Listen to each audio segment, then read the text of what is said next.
All right, good evening, everybody. Welcome to Football Focus Weekly. I'm the Pet Man, Matt Morrow. And in promoting the show, I said I had a special message tonight. And this message is about having respect for kids. We came across a video that was talking about Garinger in their game last week. And the video said some very disrespectful things about their kids and their program. And a lot of people, kind of just use social media to say different things to try to get a reaction out of people, to try to go viral, to try to blow up and get all these, retweets and likes and all this crap that doesn't mean anything. But what does mean something are these kids. The kids at Garinger and other programs that struggle, they have to face enough, from their teammate, well, not their teammates, but other players and teammates, kids talk junk and all that.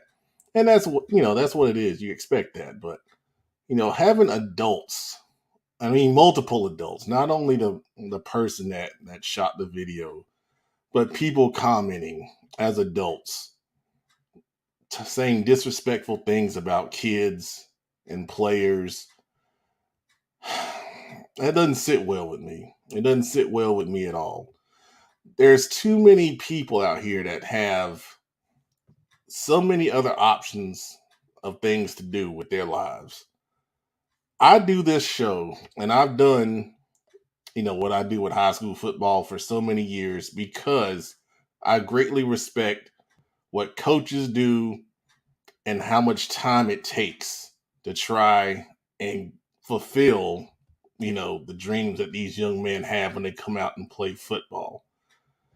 And for people to just take a look at a video and to say the things that I saw and have the reactions that they did and talk about them like, it's nothing. Well, it is something. Coaches are way underpaid. Teachers are way underpaid. The engine talks about it all the time. It's not right to disrespect these kids as adults or to disrespect the men that are trying to coach these young men to do well on the football field. It doesn't sit well with me, and it shouldn't sit well with you if you support high school football and you watch this show. I had several coaches reach out and ask me, what was the deal. They saw the video and they were highly upset. I don't know what else I don't know what needs to be done to help Garinger. We've talked about it on this show before. But at the end of the day, it's about respect. It's about respect, man. And that thing was trash. It was totally disrespectful. It pissed me off. Um, and it pissed off some other people that I shared it with. So just know that when we get on here and we, analyze football, we have fun and everything, it's always done with respect. Always with respect. We covered Garinger and Harding a couple weeks ago, and we really did it because we wanted to give those Garinger kids, some love. And they scored 2 touchdowns. When Garinger scored their touchdown against Harding, their first touchdown, the whole sideline went and celebrated in the end zone. Of course, it's a penalty, but the officials on the field said, hey, they hadn't scored in like 2 years. We're going to let them celebrate.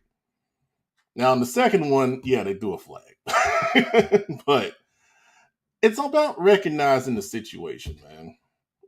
Going into a Friday night, they probably, you know, they know they're up against it, man. They know they're up against it. And and I've been in those situations too. I mean, as coaches, we've all at some point been shorthanded, and you're going up against it. Like in 2004, the great Independence team at Harding. I mean, come on, man. We're competing against one of the greatest teams of all time.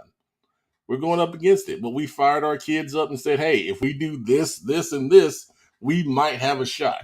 After that game with the video, I had a Garinger player reach out to me on Instagram said, hey, can you come cover our game this week? We got something special cooking up. There's still, hope. They still care. They're still passionate. That's special, man. That's special. And now here you got these stupid adults trying to kill these kids' dreams by making fun of them. That's pathetic.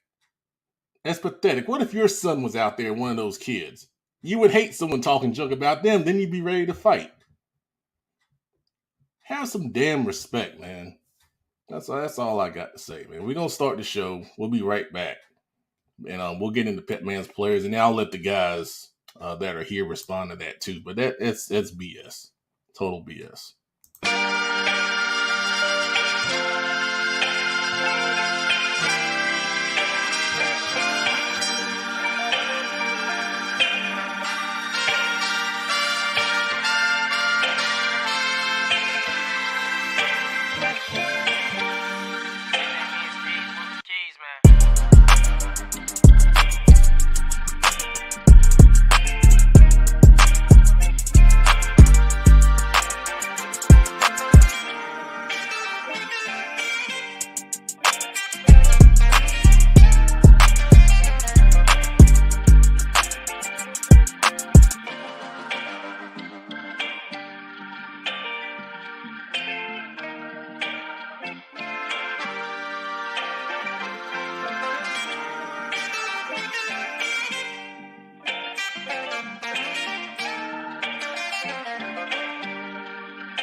Well, rule number one, for as long as I have been able to drive a car, I'm getting pretty old, has been never pass a Bojangles without stopping to get something to eat. I'm slamming the adult league referee. God, oh. Well, dang, I mean, y'all just took my slime, because I was going to slime Coach Butler. Because let me tell y'all about this cat. Well, I think I got to go with sliming who's ever running these stupid robo-dollars and group callers.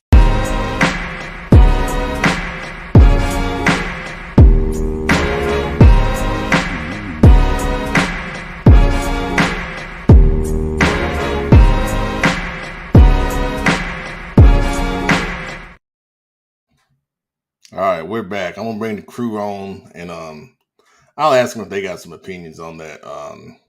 I see some comments. It's about a video. I'm not gonna share it.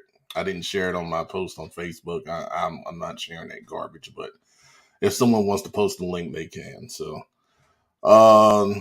Big Shelby, the Engine, Coach Dub, and Friday Night are here. Y'all get any comments about that crap? Well, Pep, I posted on the clown who posted the video, that it was ridiculous that an adult was trying to clown a bunch of high school kids, but all he ended up doing was showing that he was the biggest clown on social media. 93,000 people follow that fool, and he is an embarrassment. He's an embarrassment to himself. And then unfortunately, when Butler's having such a great year this year, it's an embarrassment to that program, to that school. I know that's not who Coach Hales is. I know that's not who Coach Stone is or Coach Littlejohn. None of those guys are that dude. Multiple people from the Butler program reached out to me and wanted to make it clear that's not us. That's not what we're about. We don't appreciate that video. We don't condone that video. But it's just clown work, man. That dude's a clown. All right, anybody else got something to say? Yeah, I think is everything wrong with high school football. Period. Adults has messed up the game for the last couple of years. It's starting off in a youth football league. Just go to a local youth game and watch how those adults act. They forget that the young men and women that are playing this game, it's all about them. And to clown Geringer is egregious, because I got total respect for what that coaching staff or anyone that takes the task on at Garinger. I actually told Coach Billups a couple years ago when he had decided to coach, I said, I'll take my hat off to you because there's a lot of front running going on in coaching. It's easy to coach talent, but I want to see someone that's going to go over there and take that challenge of going there and try to motivate kids that's not motivated. It's easy to motivate kids that's going to this trainer, that trainer, and you 2-3 deep with 5-star athletes or whatever the case may be, or you 3-4 deep with talent. It's easy to coach that. It's easy to call yourself the best this or the best that, but it's absolutely ridiculous to clown a Garinger. Garinger is in our community. It's part of Charlotte Metro. And no matter what school you at, we should be supporting Garinger because the men and women that take that task to go over there and go to work and coach those young men, hats off to them. But definitely shame on the adults that's tearing down this game. It's well said. Anybody else? All right. I agree with Coach Washington. All right. I see some comments. Well, let me see. Let's see. Let's see. Yeah, Wunkler. What Wunkler said is accurate. That's a good summation of what happened. But yeah, that's the message I just wanted to get out. Hey, pull up the person that says, "Why is that affecting Butler?" That video had nothing to do with us. That was y'all announcer in the press box, talking as the Butler announcer. Yeah, that dude represents your school, and if you got a problem with someone calling it out, you need to call that dude out. Because I'm just as hot as Pep. I'm just keeping my cool, but it's ridiculous. This game is for kids. Exactly. Let's see here. Coach Short from Bessemer City says, Coach hit the nail on the head. Easy to coach talent. Hats off to anyone willing to invest time away from their family to help bring about change. Absolutely. All right. So thank you, everyone, for allowing us to do that. It puts us a little behind schedule, but we never stay on schedule anyway. Hey, Pep, I know we off, but I got to address this poster. We're not attaching it to the Butler coaching staff. Most of those guys over there are some of my best friends. Chris, the AD over there, I see him the other day, great guy. No one's attaching this to Butler's coaching staff. But I guarantee you, if anyone from Mountain Island Charter did that, I'm having a conversation with them. I don't care, coach or not. Is a reflection of your school, and it was embarrassing what y'all did to Garinger from the announcer standpoint, not the coaches, not the fans, but the actual announcer is embarrassing. I apologize, Pep. I was just as upset as you were because I give my time, I give my heart, everything we got to coaching, and hats off to Garinger. I just think no one needs to be done like that. So just so you guys understand, there's a quote in the video where Garinger runs a play. And the person on the video says, "Let's see what happens here." Death. Hell is that, man? The hell is that? You trying to be funny? Get the hell out of here, man. All right. We're going to stop here because I'm getting mad. Yeah, me too. That's why I'm going to ignore the comment. Because if you don't get it, you don't get it. Yeah. And if you don't get it, you ain't about these kids. All right.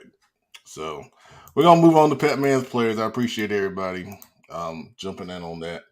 And then Pep Man's players is sponsored by Rock Solid Training. Of course, if you're interested in training, reach out to Kenneth McClamrock for more details. He's doing a great job. He's got a lot of guys doing great stuff on the middle school level and the high school level. So it doesn't matter what level of football you play.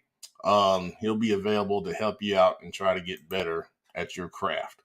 All right, so a lot of players tonight because we covered 2 games. CMS played on Thursday, then the other schools played on Friday. So Jaden Smith from West Charlotte, star linebacker, committed to Michigan. He had 12 tackles, a tackle for loss, a blocked field goal, and the game-winning tackle in the goal line stand against Mallard Creek. I saw it. It happened 15 feet from me. Incredible performance. He's a great player, and he's going big-time D1 for a reason. DeQuinder Williams committed to Charlotte, corner. Had an interception in the fourth quarter.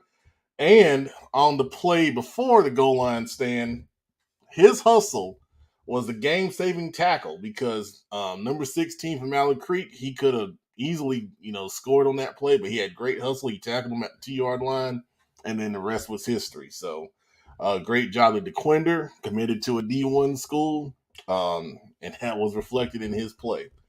Benjamin Black from Allen Creek, number 2, speed personified at wide receiver. He had a long touchdown catch, an incredible overall speed and playmaking, and I believe he got selected to the Shrine Bowl. Congratulations, well deserved for that young man. Then Friday night, we went to Monroe and Porter Ridge. Had several standouts in that game as well. Quarterback from Monroe, Kagan Chambers, had 2 rushing touchdowns, great accuracy throwing the football, great playmaking. And the victory, I really thought his scrambling ability helped keep drives alive for Monroe, helped them come back from being down 14-0 initially, and they ran off 28 straight points. Jordan Young, the big-time recruit from Monroe, big catches on third down to help keep the chains moving at receiver on offense. And then on defense, at the safety spot, he had a fumble recovery. We interviewed him after the game. Really well-spoken young man, really impressive with him. And then for Porter Ridge, the quarterback, Jared Lockhart, great size, 6'4", athletic player.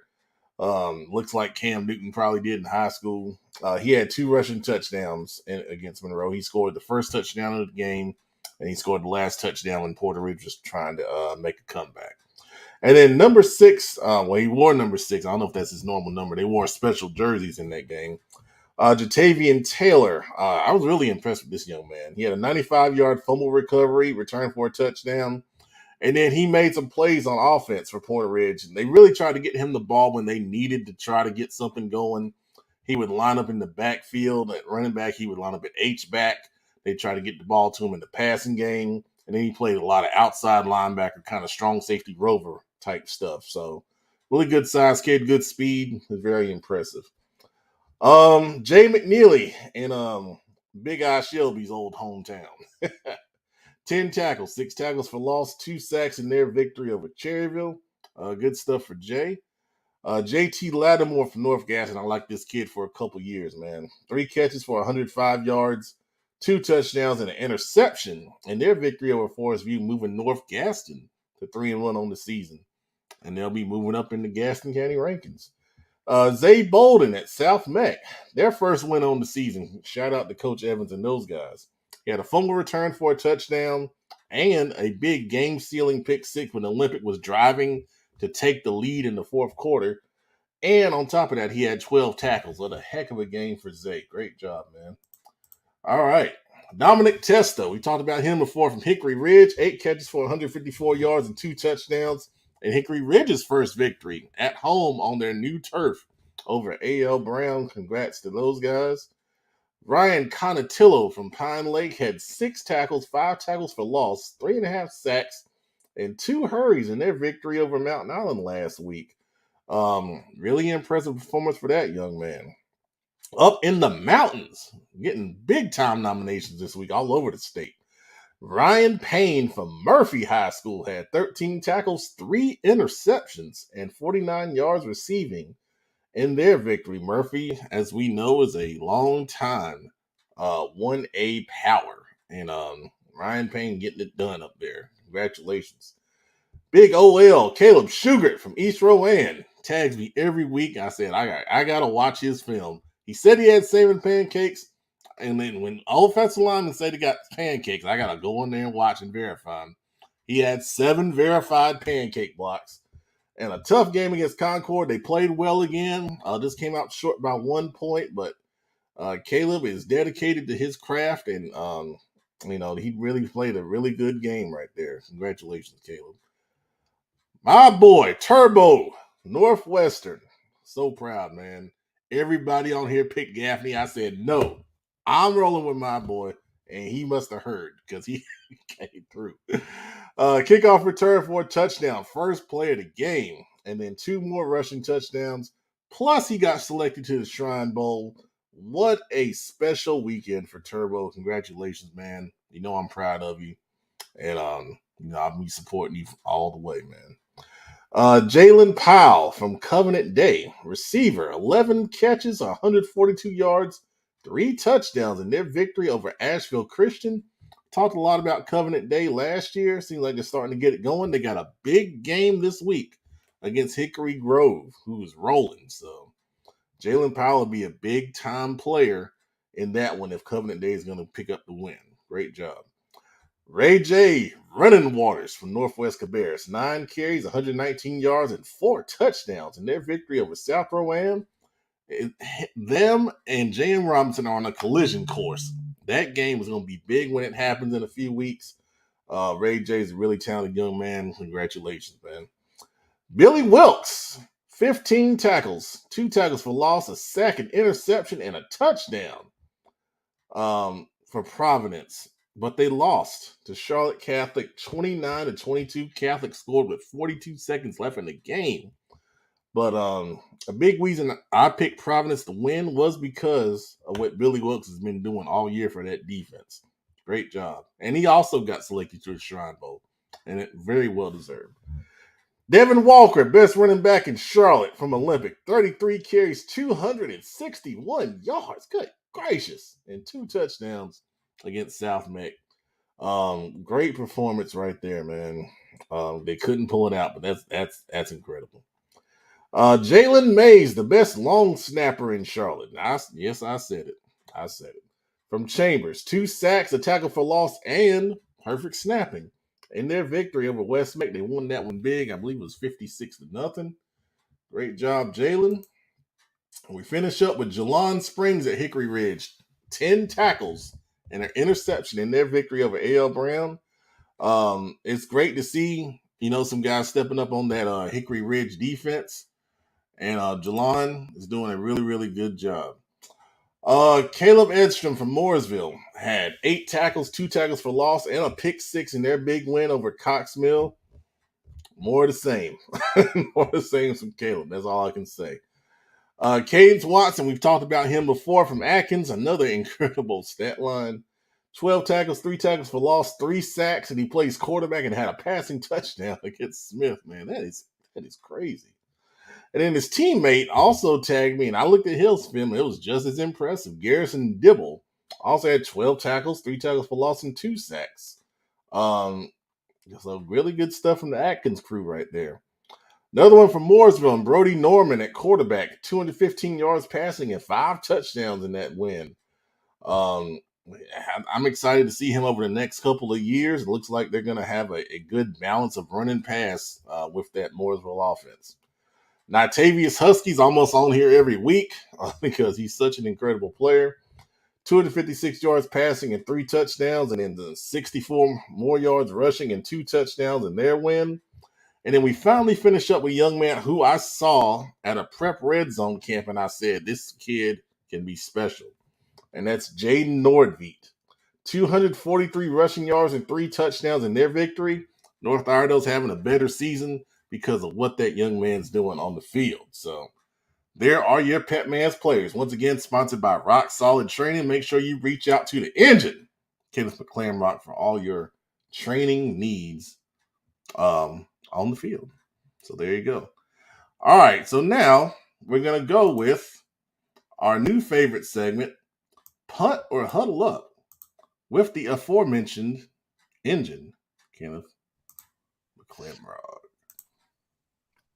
All right, man. So you know what it is. It's time to punt or huddle. I'm going to give you a statement.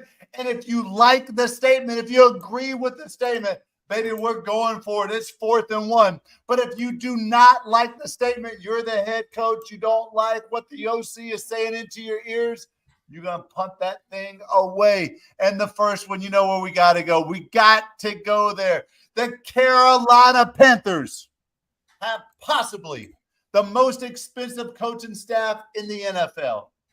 They traded away their top running back, who, by the way, is a lead in the NFL in rushing through 2 games. Their top wide receiver and only playmaking threat. They've traded away a lot of their picks. All of that to do, among other things, move up to get the number 1 draft pick, Bryce Young, in this last year's draft. Maybe the coaching staff isn't very good. Maybe the front office people don't know what the coaching staff is looking for. But either way, the Carolina Panthers are the worst ran organization in all of professional sports. I know he's eager to jump at this. Big Web, what say you? I'm glad we got him on mute. That's all we need to hear, Pep. Next man up, Coach Dub. What do you think? I wouldn't say they're the worst. So I'll have to punt this one. But they're close. The fact that we're having this conversation it speaks for itself. But I wouldn't say they're the worst, but they're getting close. I think they've made some questionable decisions as far as I think it was more of a PR move to go after Bryce because he was the safest pick. But you also had kids like C.J. Stroud that you can see he's balling out for Houston. Anthony Richardson with the Colts. I think they went with the safer pick, and safer pick it's not turned into any dubs. So I'll have to punt on it though. Pet Man, one of the biggest Panthers fans that I know. Worst ran organization in professional sports? Not the worst. Dan Snyder and the Commanders. I mean, I know they got a new owner now in Josh Harris, and I think that's great. But what Dan Snyder and the Commanders did for so many years, I think that gives the Panthers some reprieve there. And then the Panthers do great stuff off the field. I mean, I got to say that. I mean, they've done, and I'll tell you, they've done great things at Harding. I mean, they bought the big inflatable ram they run through. They came to Harding and they did beautification days. I mean, the players came out. David Tepper came out there, and they were painting the benches and stuff around the school. Steve Wilkes came to homecoming pep rally last year and spoke to the team and all the students in the gym. So I can't say the worst run organization, but I mean, there's things they got to get done on the football side of things for sure. Friday Night Fowler. Man, welcome to the show tonight. What do you think? I'm definitely punting. I'm a Raider fan. That's all you need to know.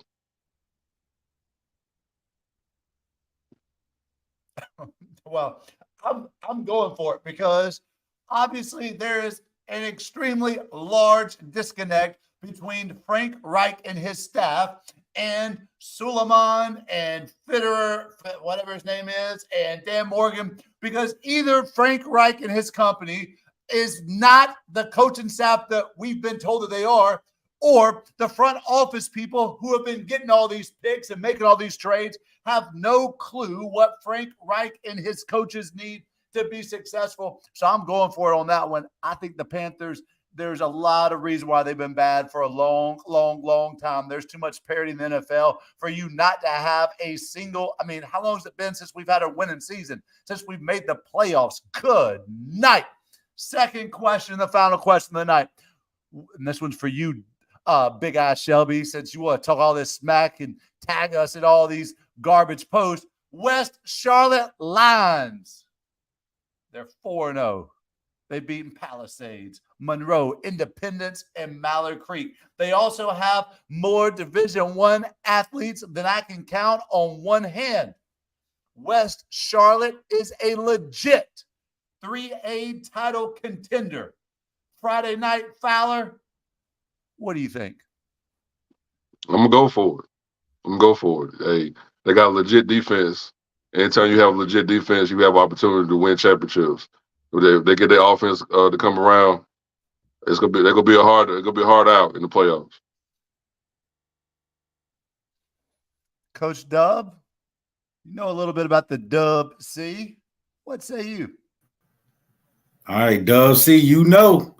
I tried to argue this point last week when we had the top best of last.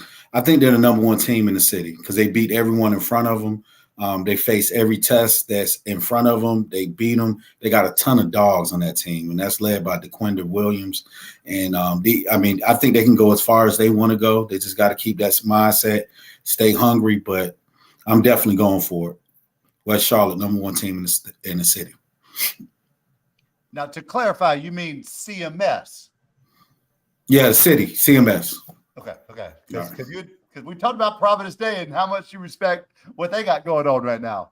Yeah. Pep Man, the dude who knows more about Charlotte football than anybody. West Charlotte, legit 3A contenders this year? Yes, they are. I mean, I told Griner that when I interviewed him after the game, and and I know Sam, you watch our show, yeah, and it's so funny because I didn't even mention the other show, and he brought it up on his own that he thought that the engine would be higher in the pick standings because he got the bonus for getting the West Charlotte pick right. But I was sad to tell him that was not the case. He's still at the bottom. So God, yeah, no. but yes, I will huddle up. I'm sorry. Who am I missing? Big Eye Shelby. What do you got to say? Right now, I'm still gonna punt. I'm gonna punt right now only because still got a couple concerns offensively that in playoffs, once people get more film on you and people know what's going on, things can change. I still think, in my eyes, I think Crest is the team to beat on our side. So, they have beat everybody in front of them. So kudos to the coaching staff. Kudos to those guys. But right now, I've seen West Charlotte do some West Charlotte stuff in playoffs. So I'm going to punt right now. But I will give him credit. I'll give him some credit. But I'm going to punt right now. Hey, man. That's 2 weeks ago, man. Worry about your game Friday.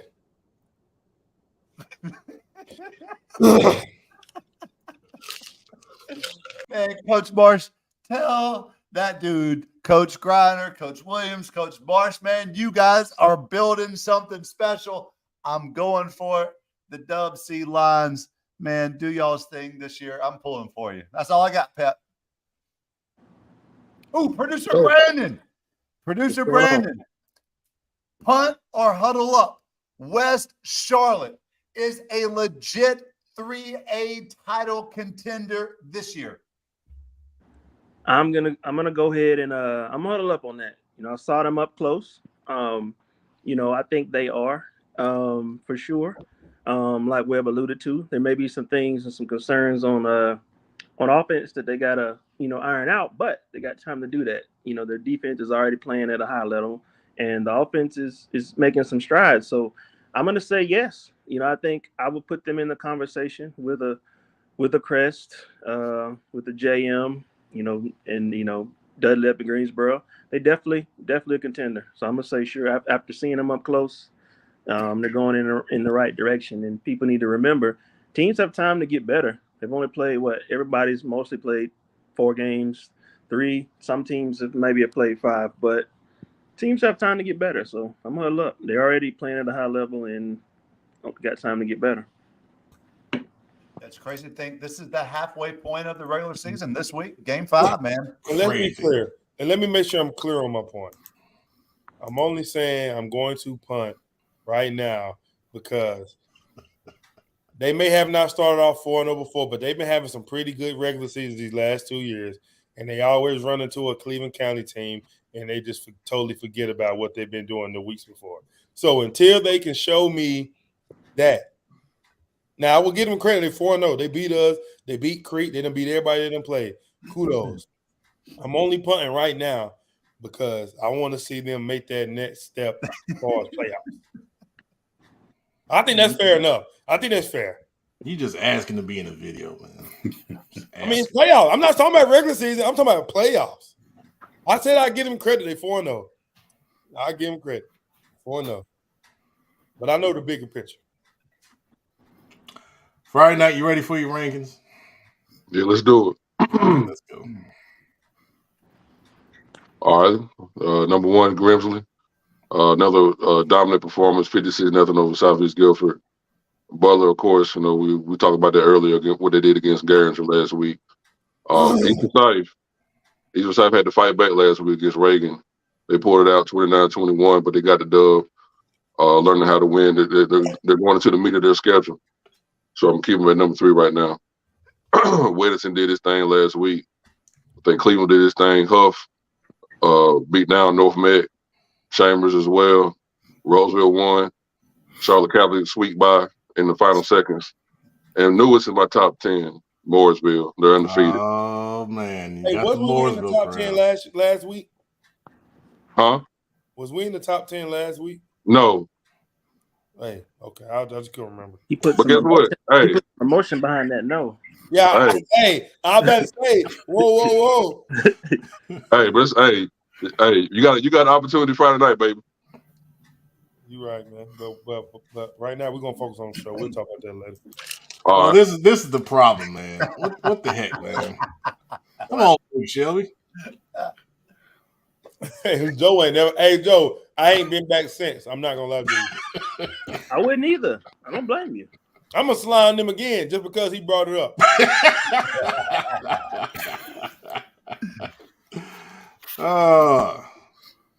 Special guest watching tonight. Oh, there go the boys. Yeah. What's up, fellas? What's up, fella? What's Hello up, there. fellas? What's going on, fellas? It's almost time for nap, sleep time.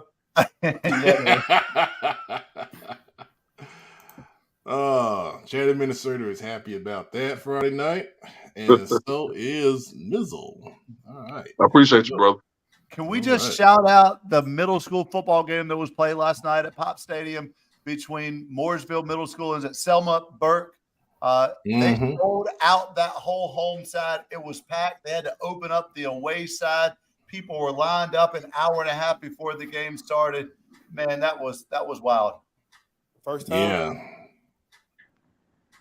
That was incredible to see. And actually, it's funny, on Instagram, one of the middle school players reached out to me and wanted me to come cover the game. And yeah, you know, Petman's got to get paid on the gas card for middle school, man. I seen that Mizzle or Chat Administrator. Why was the game so big? It's they were both undefeated. They were both 5-0. But Selma Burke is a brand new middle school. So I guess they split from Mooresville this year. Both teams were 5-0. Okay. And I believe it was an overtime game. I think the Selma Burke ended up winning by 2 points. Yeah. I mean, there were some really great highlights. I mean, shout out to those kids. I know there's a really special running back at Selma Burke, and then the quarterback at Mooresville, Aiden Connolly. Really, really talented kid. I mean, he tags me in all of his stuff, and looks like Mooresville's going to have a really good quarterback behind Brody Norman, you know, for the next few years. Oh, we got to address something here. Friday night, you been called out by Deidre. Hey, Deidre. What I do? It doesn't matter. You didn't do what you were supposed to do Friday night. I'm trying to figure out what I did wrong. Well, maybe y'all need to DM each other and figure that out, man. What's up, D? How you doing, sweetie? How you doing? No DM. How you doing, sweetie? Sweetie, what's up, did y'all hear that? Don't DM. Put it right there in the public eye. What did he do? I think there's some DMs going on already. Okay. Hey, Joe, you said cognac confessions. Man. Oh man. 336. What it do, baby? If anybody want 336, what it do? How about that? Am I good now, Deidre? Well, Deidre, please send your response so we'll find Friday out. night, Friday night. 2 of your top 3 teams, 336, ain't it? Yes, sir. I don't necessarily agree with number 3. Hey, instead of putting Grimsby, just put Greensboro. The whole city. That's mess. You gonna put Dudley in there too? Nah, just put Right, right, producer. Yeah. Just put Grimsley. Boy. I can't win with Big Eye Shelby. I can't win. We going to 3A. Don't even worry about it, man. All right, go ahead. I mean, pretty much. Hey, only thing that changed about this last week was Hickory defeating East Lincoln and Havelock losing to New Bern. So I put Hickory in, I slid the Havelock down, but everything else is the same. I like this one pretty good. I like that you put Hickory in there too. I thought that was really impressive. I had to. Mm-hmm. You know, to defeat the defending state champion by 3 touchdowns like that, put up 49 on them. hey, got to show them some kind of love. Absolutely. It's all about context. Context. Yeah.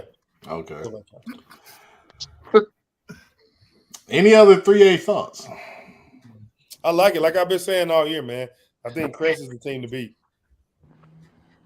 So I know 1, There 2, was and a 4. I know 1, 2, 4, 8, 9 gonna have to see each other to make it to the state championship game. So let's see. Wunkler says Chris run defense suspect, so both teams have weaknesses. I mean, this is what I try to get guys to see.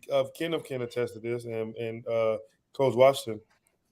When you play teams, you play all every year. Like I think everybody's kind of alluding to the Shelby Crest game or another game. When you play a familiar opponent, like in a rivalry game, like you ain't really looking at like it's very rare that a team is gonna come out and just completely dominate the other rival opponent. Like that doesn't really happen every year. You know what I'm saying? So you can't look at a Shelby Crest game and say, "Oh, well, Crest gave up this and this amount of yards," thinking that's gonna happen every Friday or anybody can just do that, and vice versa. You know what I'm saying? So I mean, like you said, it's early in the year. Rivalry game. It's a lot of emotions built up. Remember, you're coaching kids. We can tell a kid to do something 10 times the right way, and 11 times when they see their best friend out there, they're going to cut a deal. So in them rivalry games, unless the other team is just that much better that year, it's not gonna be one side. It's gonna be games high scoring, a lot of points. You know what I'm saying? Because people playing new people. That's what I was trying to say with anybody having high scoring games early. You're still figuring stuff out, but I believe Big guy Shelby. I agree with you, brother. I think Crest Keys Mountain, Dudley, West Charlotte. I think all of those kinks and little wrinkles that they need to figure out, everything will be figured out by playoffs. All that matters is if they get the W. And that's all that matters, and they can just figure everything out moving forward. You know, the great thing you said there, Big Eye, was the reference to the rivalries. Because, I mean, think about it. Colorado State. Everybody thought that was going to – yeah. They probably won't – Colorado State probably won't play that good the rest of the year.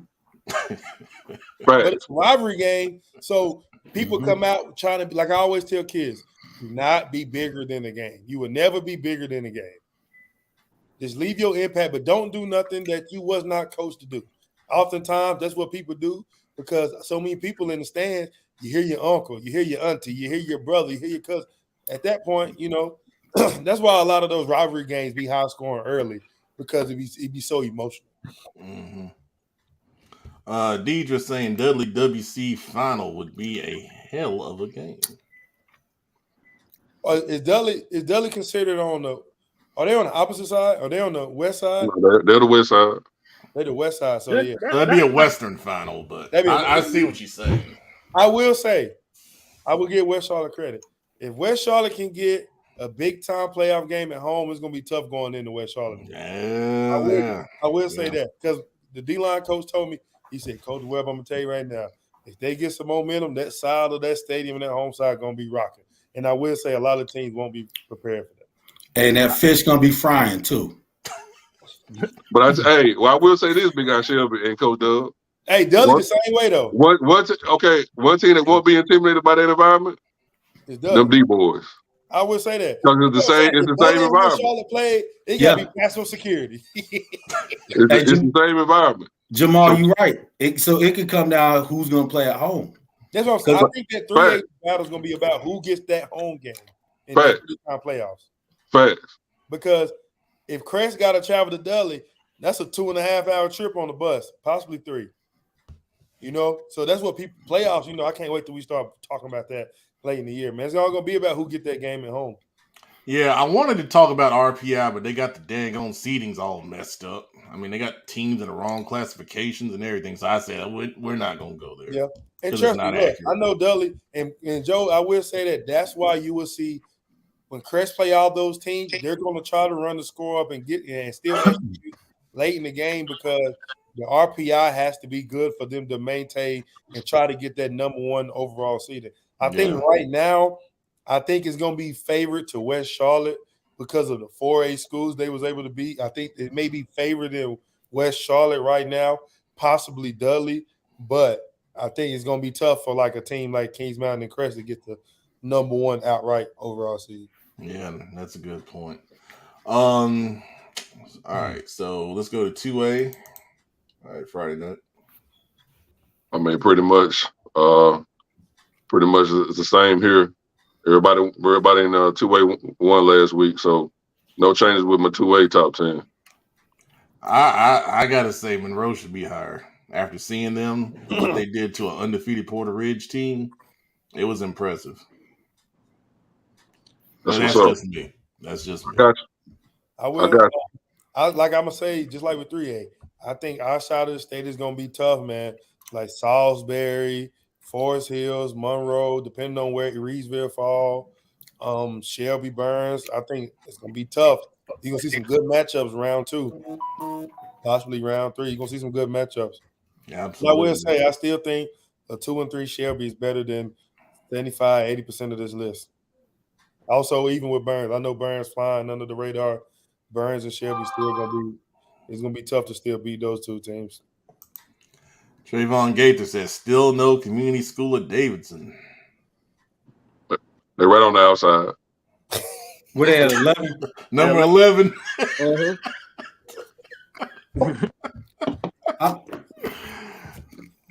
We love you, Friday night. We love you. I appreciate it. I love y'all too. And everybody watching Friday Night Final, love all y'all. Hey, Friday night, is East Duplin number 1 still because they won state last year and they have yet to lose this year? Facts. I got you. Slick DeVille says, got to start giving Vance County some 3A love. Who's Vance County? Okay. The Vipers? Vance County. Okay. I got you. That's Slick, my bad. I start showing them some love. Slick, what's Vance County's record? If somebody sponsors Friday Night Top 10, he might do Top 15 if he gets some sponsorship money. Expand the rankings. Well, I do a local top 15 out of mention up here in my neck of the woods. Yeah, they don't see that though. It's all right. They don't see the good stuff. Vance County's 5-0. Oh. Okay. Are they 2A? 3A. 3A. So who all do they play? They have beaten Warren County, Roanoke Rapids, Orange, Northern Durham, and Southern Durham. That's a good one. Southern Durham fell off, man. Dang. They ain't playing nobody. Well, Nah, shout out. They 5-0. Shout out to them. Wins and losses. Playoffs gonna tell it all, man. Playoffs gonna tell it all here in about 5 more weeks. Facts. All right. Facts. 1A. Where is Mountain Island this week? That's what matters most. Oh, he done took them. They lost. He done took them out.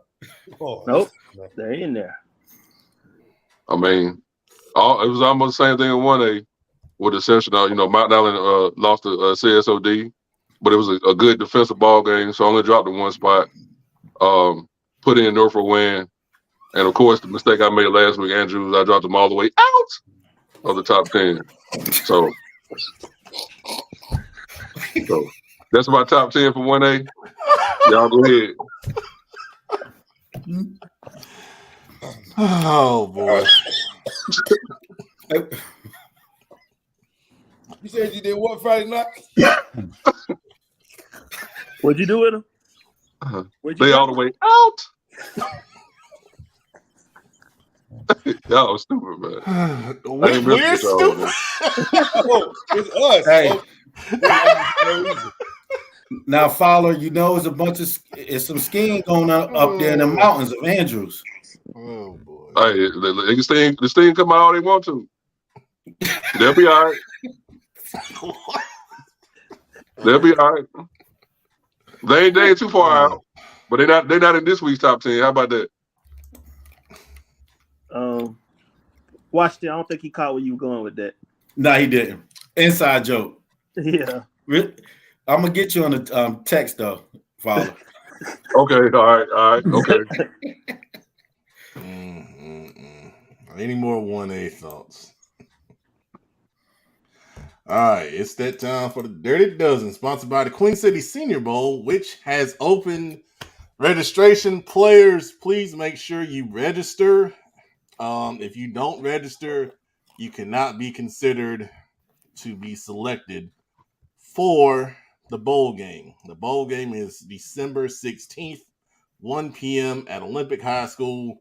Selection show, the original selection show, by the way. Getting started on that. Will be later on in October. We typically do it towards the end of October, so we want to give everybody a chance to play their way into the game. And we'll have some announcements coming soon about who is coaching the game, and then some special things that we try to do every year around the game. So, but for the Dirty Dozen, we got Providence Day, Butler, Crest, Weddington, Northwestern, West Charlotte, Chambers, Kings Mountain, Hough, Monroe, J.M. Robinson, and Northwest Cabarrus. 2 Cabarrus County teams for the engine. I might replace West Charlotte with might replace Weddington with West Charlotte. Okay. Other than that, though, it looks good to me. Okay. 3. Oh, wait a minute. All right. Who did those teams lose to? Northwestern lost to Providence Day. Weddington lost to Butler. And Butler lost in week 1 by 2 on the road against Roseville, who we've seen now is pretty good as well. I mean, I don't think I'm doing you dirty. That's my explanation. It's not dirty. Not dirty. Break the schedule. I mean, with the RPI was accurate, we could go to that, but unfortunately, But like you say, they all the losses are all to other good teams. Just put the email up there, Pep. Oh, where's the chat administrator? We gotta post the email address. Y'all still ain't using it. I mean, it's fine. I love the comments. I mean, we're by far the most interactive show in the Southeast talking about high school football. But still, put your emails in, and then we can have a real breakdown, because that'll give me time to bring out all the facts. That's all we're about. Oh, that's the best dang on chat administrator in the Southeast, man. Look at that. Oh, by request. I didn't even know if he was here. I didn't even know. That's just the synergy we got, man. That's synergy. You don't get that synergy. He's waiting to post his Iredell County rankings. You know he's here. That's what he's waiting on. We know it's copied and pasted. It's just ready. It's ready. He put it in the notepad. Put the email address in. Already in the notepad typed up. As Joe Hughes reminds us, fluid. Always fluid. And we were correct. See? That's what I'm talking about, man. I love you guys, man. This is a family. It is a family. It's a family affair. All right. Any other comments on the dozen? Okay. CMS Best of Last, the most controversial rankings on Instagram. I got more controversy this week. They were back to arguing at me and themselves. So I knew I did a good job. So the left side, Butler, West Charlotte, Chambers, Hough, Valley Creek, Indy, Providence, RGKL, Myers Park, and Palisades. And then we got the right side over there. Hopewell is making a jump up, 3-1.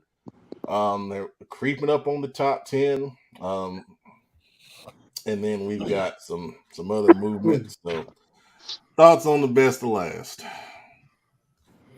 I'll still argue West Charlotte first. The only thing, man, Butler has a great win in their pocket. I mean, 2 great wins. Well, yeah. You're right. You're right. Mm-hmm. I mean, Weddington and Langston Hughes. I mean, those are awesome wins. And if you look at West Charlotte, their best win is what Monroe. I would probably say, or I mean, and Mallard Creek was a good win too. I mean, But I they mean, beat Mallard Creek, Indy, Monroe. Those three teams ain't nothing to snooze at. But I do get the power of beating a Langston Hughes. But I just say for what we got right now, they're undefeated, and they're beating everybody in front of them. They're not ducking anybody. They're beating everybody in front of them.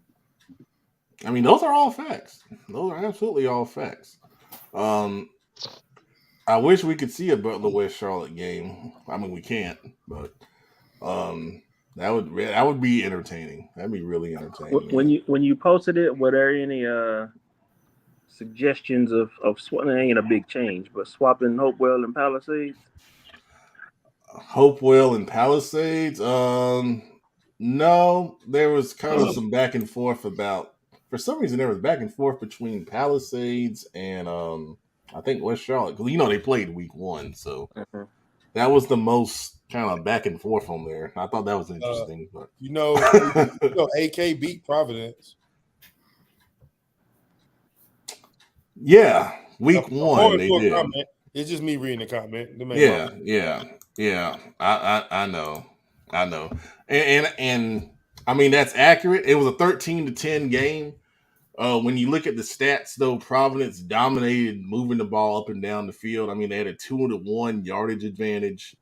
What hurt them in that game was not scoring in the red zone.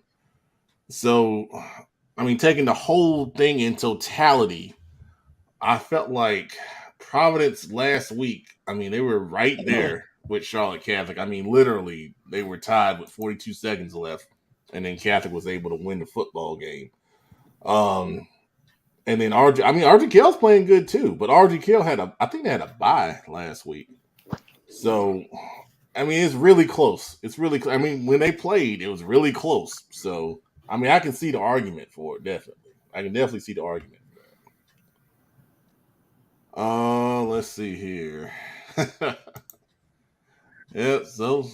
Yeah, yeah. Just getting started over there, Summer. Deidre says Butler West Charlotte be the defensive matchup of the year. I tell you, man, watching that game last week, oh my gosh. I mean, it was so impressive to see that defensive battle between West Charlotte and Mallard Creek. It was so much talent in one place. It's so much fun to see really talented kids that are well coached play against each other. It's great. It's a great football environment. I gotta shout out West Charlotte's fans. I mean, they filled up the Mallard Creek away side. It's great. It's great to see that in Charlotte, man. It's great to see it. How big is the band this year? It was a pretty decent size. Yeah. The West Charlotte. Yeah, pretty big. I still say the biggest band I've seen so far this season is Monroe, probably. Oh man, they're awesome. Really? Basically like an old school band. Yeah, Monroe looks like the band we're accustomed to, back in the day. Oh, really? Yeah, okay. pretty close to it. Maybe not quite, but really close. Yeah, Monroe's a good band. So cool. That's what's up, Monroe. Yeah, I mean, if you ever go see Monroe, man, it's worth the price of admission. They are awesome. They're absolutely awesome.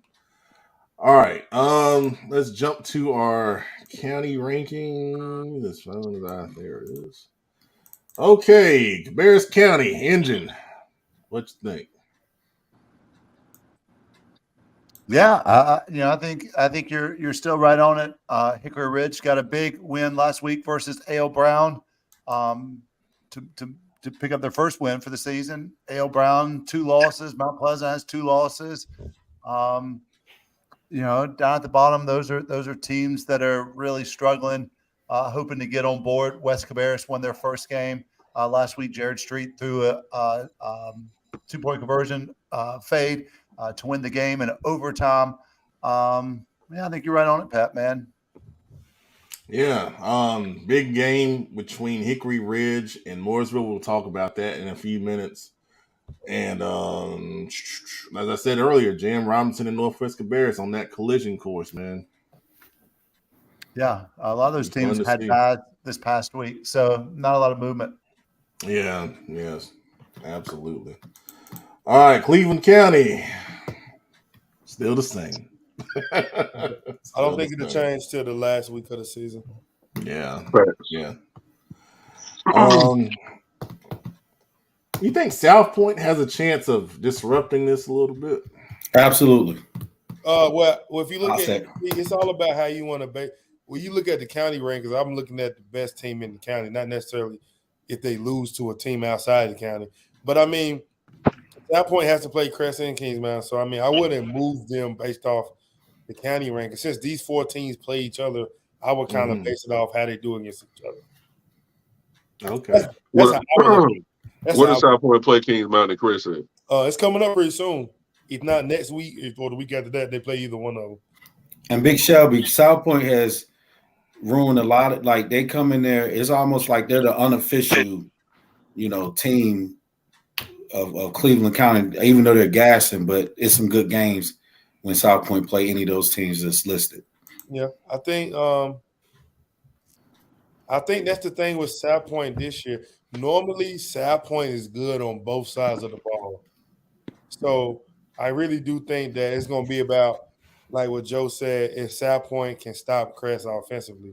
Because meanwhile, they can score, but can they stop Crest? Now, in the past, they've always pretty much had like a pretty strong defense with good offense. I don't know if Kings Mountain plays South Point first or Crest plays them first, but I think Crest will still beat South Point. I think Kings Mountain may struggle a little bit more than Crest because their offense is not as explosive as Crest offense right now. All right, good stuff, man. So moving in Gaston County, East Gaston going to 2, North Gaston going to 4, Bessemer City going to 6. I would have to agree. I mean, you look at, and I want to highlight North Gaston and Bessemer City, because out of any of the teams on this list, no one could say they seen what North Gaston is doing and what Bessemer City doing coming in the whole county. Actually, it's some disappointments lower than them, but I think they get those guys to believe, and they're winning some games that traditionally they'll lose. And in particular, North Gaston, they beat Forest View. That was a big time statement win, because I guarantee you no one's seen that coming. But if you know the coaches at North Gas and at Bessemer City, you know those guys are in the trenches trying to build that program. But I think Gaston County exactly where it needs to be. So it looks good to be. Hey, Pep, to answer your question, South Point plays Crescent Kings Mountain the next 2 weeks. Ooh. So they play Hunter. South Point plays Hunter Huss Friday. In the next 2 weeks, they play Crest, then Kings Mountain. Man. Home and away or both? I mean, South Point plays Crest at Crest and Kings Mountain at home. Oh, okay, got it. So I mean, with Gaston County, I know Ashbrook is kind of struggling right now, but I still take Ashbrook over Bessemer City. I do see North Gaston is coming along pretty good right now. Very quiet, flying under the radar. Coach Dan is still there, right? Coach Dan Rothwell is still the head coach.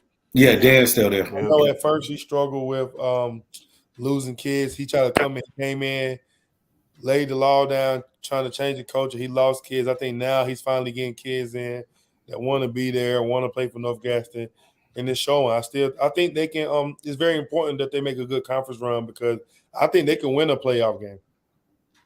Yeah,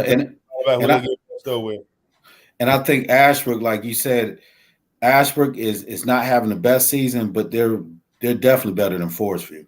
And they play Forest View and they play North Gaston, correct? Do they play Bessemer City? Yeah. I think they all in this. This is the whole conference outside of East Gaston, Mount Island, Bessemer City, and Cherville, Honda Tech. Okay, so those 4 schools, that's their conference. If you throw in Crescent Kings Mountain. So Joe's got some good points here. Says JT Lattimore and JV Knox have been huge for North Gaston. Yeah, JT was one of the Pep Man players this week. I went to North Gaston last year as part of my preseason stuff. because I used to live like right by the school. And I interviewed, I think I interviewed both of those young men along with Coach Rothwell, and I really like what he's doing up there. Greatly respect, what they put together. Add Trayvon Boone to that too. He's kind of slept on, but he's part of that three-headed monster. Yeah, Coach. The conference is South Point, Kings Mountain Crest, North Gaston, Forest View, Huss, Stewart, Kramer, and Ashbrook. Speaking of Ashbrook, Joe says Ashbrook has to stop beating themselves. They have more talent than most teams they play. Just have to stop self-destructing. So there's your insight there on the green wave. All right. Any other Gaston County thoughts? Okay. Union County, a little bit of change right here. Weddington, Monroe, Sun Valley, Porter Ridge, Forest Hills are the top 5. Is Sun Valley still undefeated? Mm-hmm. Good football going on. Yep. Very good football. I want to see Sun Valley soon. I just got to figure out when. Sun Valley is 4 right now, right? Yeah, they played Charlotte Country Day this week. They play Weddington in 2 weeks. So, that might be one. They can possibly be for the conference championship right there. It might be the one. It may be for the conference championship right there. Yeah, I mean, seeing Porter Ridge last week, they got out fast against Monroe, but then Monroe made some adjustments and, took control of that game in the fourth quarter. I think they're still, a very good team. I think a lot of teams will have problems with their scheme. I mean, obviously Monroe, very well coached. They did a great job of making some changes. Forest Hills and Monroe will play next week. And that's another huge game. That'd always be for their conference championship too. Yeah. And then Cuthbertson's still sitting there undefeated, still 5-0, man. They got Ardrey Kill this week. That'll be a big test for them. Marvin Ridge lost a couple in a row, and still Metro Atlanta Christian still looks good. But yeah, man, strong stuff in Union County. We'll go down there again. And producer, I'll get you again on the gas card. Cool, man. All right. Saying Cuthbertson has given up 2 touchdowns all season. Wow. Yep. That's some elite defense there. That is strong. They gave him a touchdown to South Met and Central Davidson. Wow. Duke Howell getting it done, man. Cuthbertson head coach. Also the father of Sam Howell, who's also 2-0. Washington Commanders, ain't that something? Hey, by the way, the Panthers could have had Sam Howell. I'm not letting y'all Panthers fans down. Don't get me started again. Remember what I said earlier. County. Let's see. Pine Lake needs to be higher. And I'm telling everybody, again, do not listen to Coach Trotter. So the chat administrator has Pine Lake at 3 after Mooresville and Lake Norman. The greatest chat administrator of all time, excuse me. Statesville, West Iredell, North Iredell, and South Iredell finish up his rankings. I've got South and North Iredell flipped. West Iredell 5 and Statesville and Pine Lake flipped. So shout out to Coach Iredell, man, down there at Statesville, man. That's my guy. What y'all laughing at, man? Coach Trotter. You know I'm right. Oh, did he come? Oh. So if y'all don't see it, Coach Trotter is watching the show. So hey, but look, shout out to Pine Lake Prep. They beat us. They had a game plan. We didn't make the adjustments. Well-coached team. And it's more about my respect for Coach Trotter. I think Coach Trotter can coach any team. And I told y'all a couple weeks ago, I think he's one of the best coaches not named or in a highlight in this area. He has his boys ready. So when I say don't listen to him, I don't care if he got 15 players. He's going to coach them. And hats off to him and his program and his players. All right, well said. Joe, we got a new sponsor. Joe Hughes says our panel tonight is brought to you by Morton Salt. Gracious. Oh man, we gotta get a wing sponsor, man. I think that'll help everybody's feelings tonight. Okay. Any other Iredell County thoughts? Someone had something about West Iredell. I think it was Chat Administrator. Yeah, we said shout out to West Iredell for the 4-0 start. Don't remember the last time they started for. Hey, I'm with you. I don't remember. Did you ever coach against West Iredell? I did not. Nope. Yeah, I think we might have scrimmaged them maybe once. Maybe. I remember going to Olin. What school's in Olin? That's South, isn't it?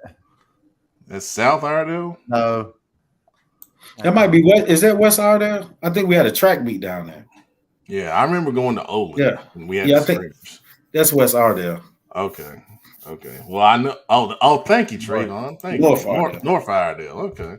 Yeah. Well, that's where we had a track meet at. Yeah. And we didn't know where. We were like, we're going to Olin. I'm like, oh, okay. Great.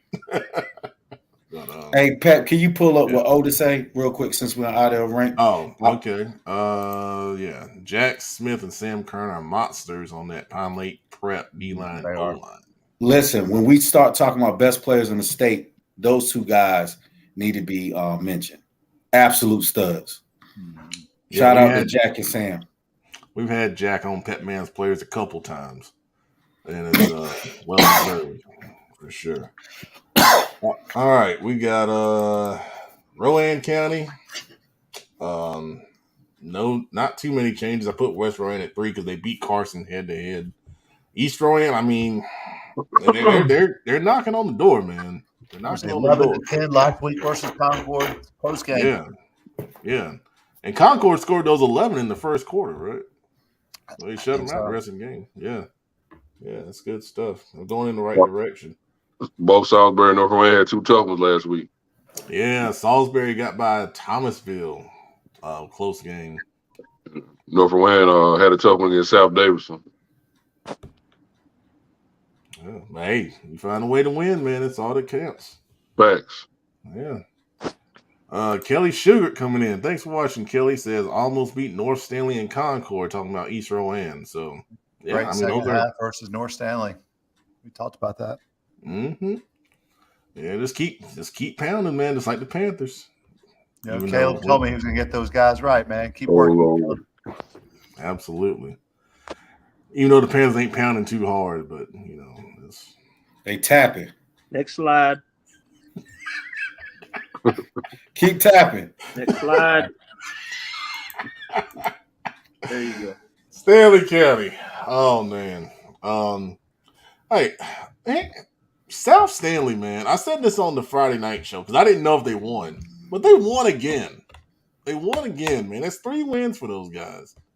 And I know I keep talking about them every week, but that's so impressive, man. It's so impressive because, I mean, if you would have seen the film I saw last year, I mean, it is amazing what they're doing. Is that the one that the school that almost had to down? Yeah. That's impressive to go from nearly shutting your program down to what, 3-1? Yeah, and then Coach Schenkel, someone tagged him and he came on and said he appreciated all the comments and the love. So, yeah, shout out to you once again, Coach. Hayden Bikes, Mom. Oh, yeah, good stuff. But North Stanley's on top still. They got a big one we're going to talk about against Forest Hills in a little bit. And I think that's an interesting game right there. Let's see here. We got I see that message. Yeah, and I wanted to say it out, but I was like, nah. I'm glad you didn't. Finish up the county rankings with South Carolina.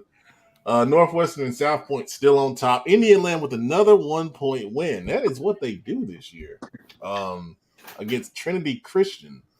And Nation Ford and Clover round out the top 5. York won a crazy wild game against Rock Hill, 51-48. Catawba Ridge is still struggling. They lost to Chester. Fort Mill got on the board. Shout out to our guy for getting that first win. I think it's our first win since 2021. So great stuff. They beat Lugoff Elgin, I believe. So any thoughts on South Carolina? I want to say, man, we went down to Indy, and man, that new school, man, they have a beautiful campus. Yeah. Hey, shout out to Coach Vern. We went down Coach Vern and Hastings down there from Providence. They used to be at Providence Day. Mm-hmm. Yep. Indian Land. Yeah. Shout out to Vern. Yeah, I mean it's an impressive facility, and they got some real good talent on that Indian Land team. So I was waiting on you, Joe. I knew you were gonna say something. Nation Ford is still janky. Fort Mill won for the first time since 2021. Oh, Elgin. I'm sorry. Lugoff Elgin. I'm so bad. I know the fans of Lugoff Elgin will send emails with their hate. They don't even know we exist. So, any other South Carolina thoughts? All right. It's time for week 6 discussion. We're starting with the big one.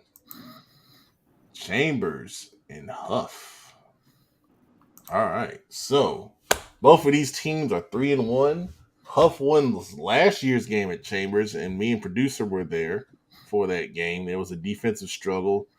Markel Quick had an impressive kickoff return to start that game. And Chambers didn't put up a lot of points, and Hough kind of, really played strong defense and protected the football, and they won that game by, I think, of like 17-7 or something like that. Key players for this one, we got a lot of new players this year. It seems like we talked about Tad Hudson and Bubba Camp a lot. That's 3 years looking at this game. But now we got Braylon Vincent, the running back at Chambers. I think he's going to be really important in helping Chambers control the line of scrimmage. Hough is really strong defensively, especially in their back seven with their linebackers and defensive backs. I think Chambers is really going to come out and try to establish a running game. The quarterback, Trey, can run the ball a bit. I think they might try to get in some misdirection, spread option type stuff, zone read. And then on the other side for Hough, Trey Blakeney, quarterback, I think he's going to have to really play well, protect the football. A game like this, turnovers are going to be huge. Chambers is very aggressive on defense this year. They're sending pressure from different places, and they're doing a lot of different things on defense than they normally do. You think about them as a 4-man front. Usually they mix in some 3-man front now. And then they give you some different looks, some zone pressures and things like that. And, Trey's going to have to recognize those things and go with the right place with the football and do it quickly because they're bringing heat. So thoughts on Chambers and Hough? I mean, I think it's like what Big Shelby said with Cleveland County. This is a toss-up game. Hopefully you don't got them on Pick'em. But this is a toss-up. This go either way. We do. It is. Oh, man. It's one of my predictions, too. It's the same way with West Charlotte Independence a couple weeks ago. But, look, this is a toss-up game. It just depends on who can come in and play their brand of football. I know Chachi Sullivan over there at DC, he's gonna be prepared. But Chambers, you get them boys going, they're gonna go. So this is a toss-up. Friday night, what's your prediction? I got Hough 24, Chambers 21. Ooh, another barn burner. Okay. Any other thoughts on Chambers and Hough? I was gonna say, having seen him up close, Chambers is definitely a team of momentum. So if you hope to beat them, you gotta hold them at bay early, because it's like a snowball. Once they start rolling and they start feeding off that energy and getting hype on the sideline, it's even harder to stop them. It's like a superhero just charging up. But if anyone has the team to do it, it's Hough. I haven't seen them up close yet this year. I know we will, but Hough had a slightly, by their standards, slow start, but then they started rolling too. So, Hough has the talent. to run with them. So like Washington said, it's a toss up, man. It's a lot of talent in one spot, but we know what Up can do, and they both teams won in blowout fashion last week. So it's gonna be exciting. Yep. I think it'll be a good defensive game. Like they say, it's going to be about momentum for Chambers. Like they say, once Chambers come in and get the swag going, get momentum, it's going to be tough to beat them. I know both teams are very familiar with each other. The games may look a lot different this year than they have in the past, just with the high caliber players that they used to having for on both sides as being like highly recruited players all over. I know Hough's strength is their back end. I know Chambers has a new quarterback, but I do believe in their running back that Chambers has, man. He's the truth. So I think if Chambers is able to establish the run game, I think the game can kind of work in their favor.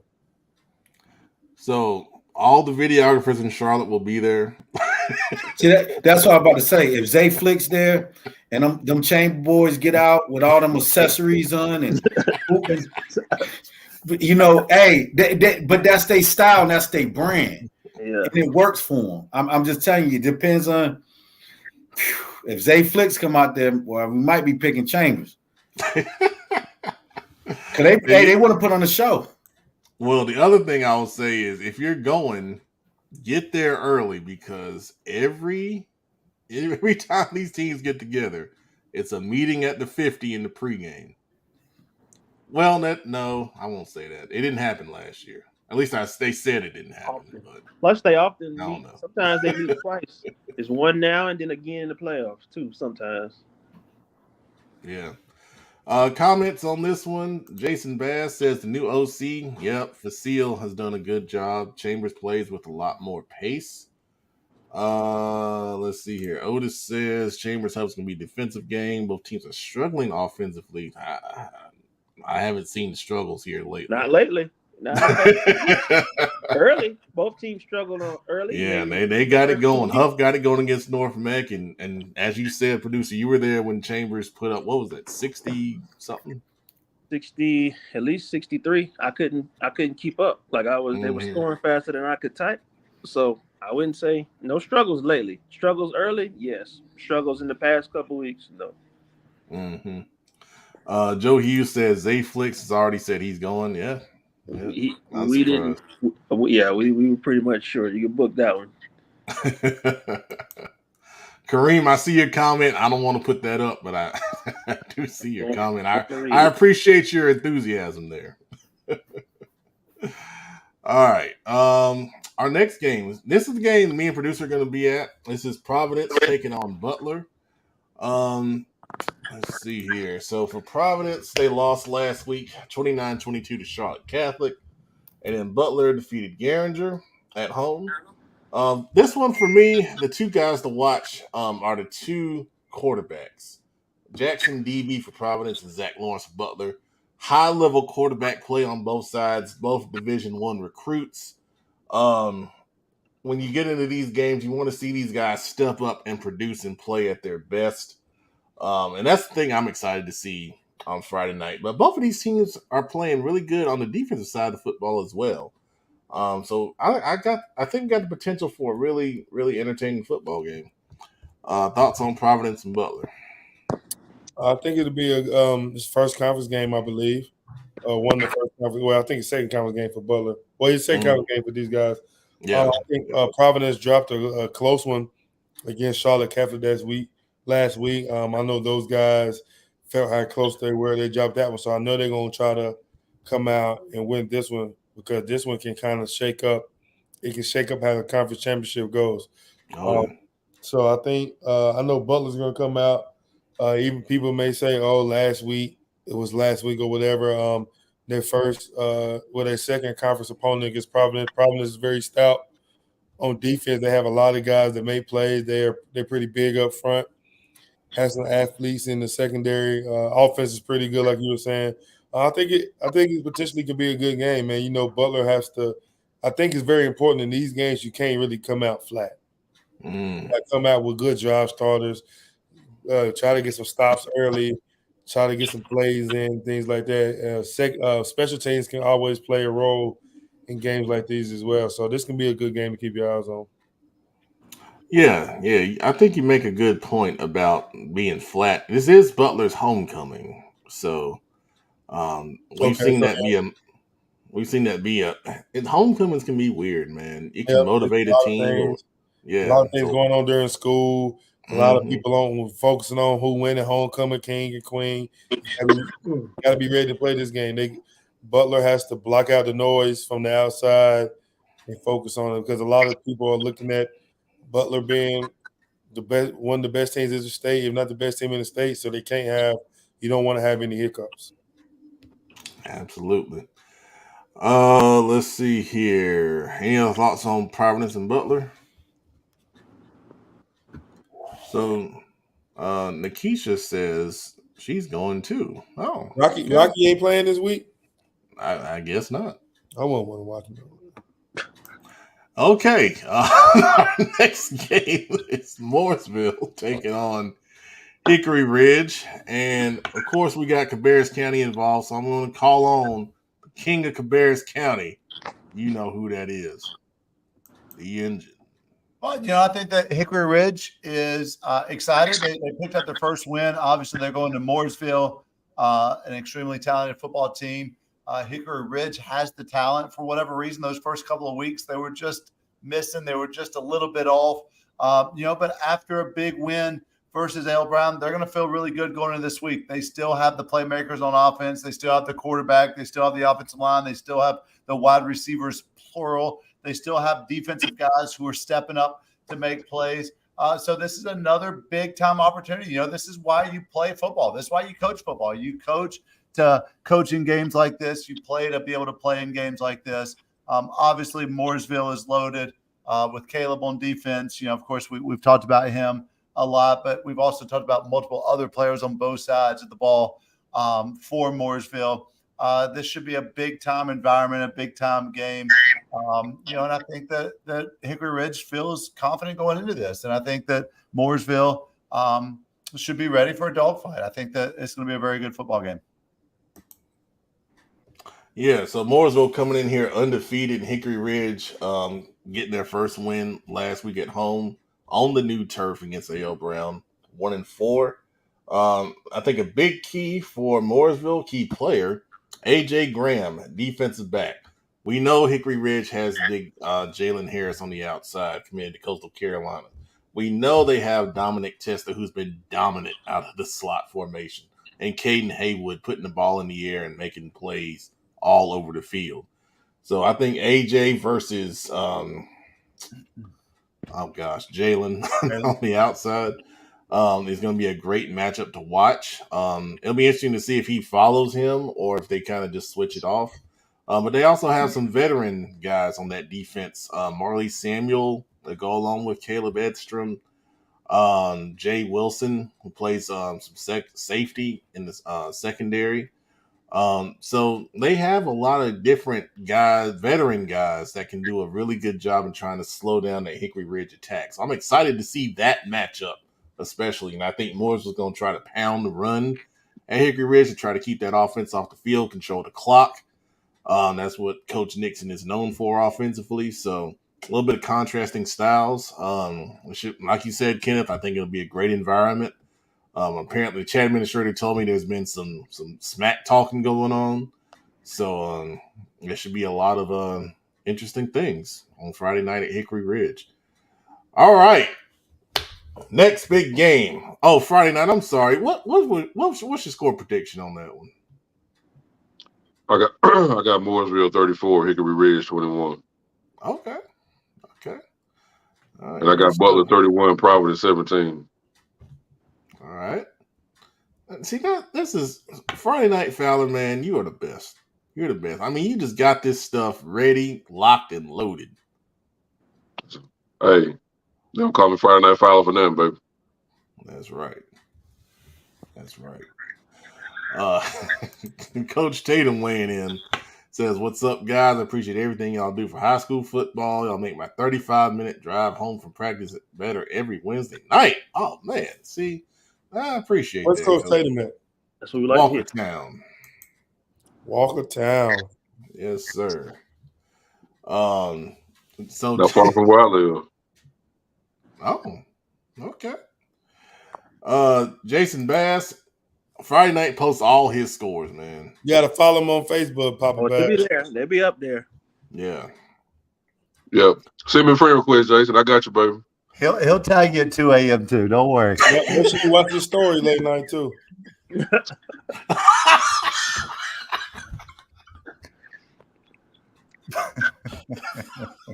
Oh boy. The next game is Independence. That's wrong, man. Independence at Charlotte Catholic is the next game. Independence is coming off a bye. And then Catholic, of course, we mentioned them earlier. They defeated Providence. Key players for Independence, I'm going with linebacker Dallas Brandon, who's going to be doing a lot of important things for that defense, led by Big Eye Shelby at the linebacking core.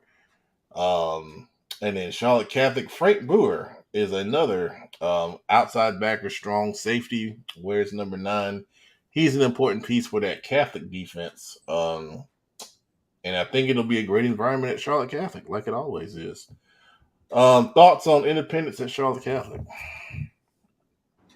I got Big Eye 35. Charlotte Catholic 28. Hey, my cousin had on linebackers popping.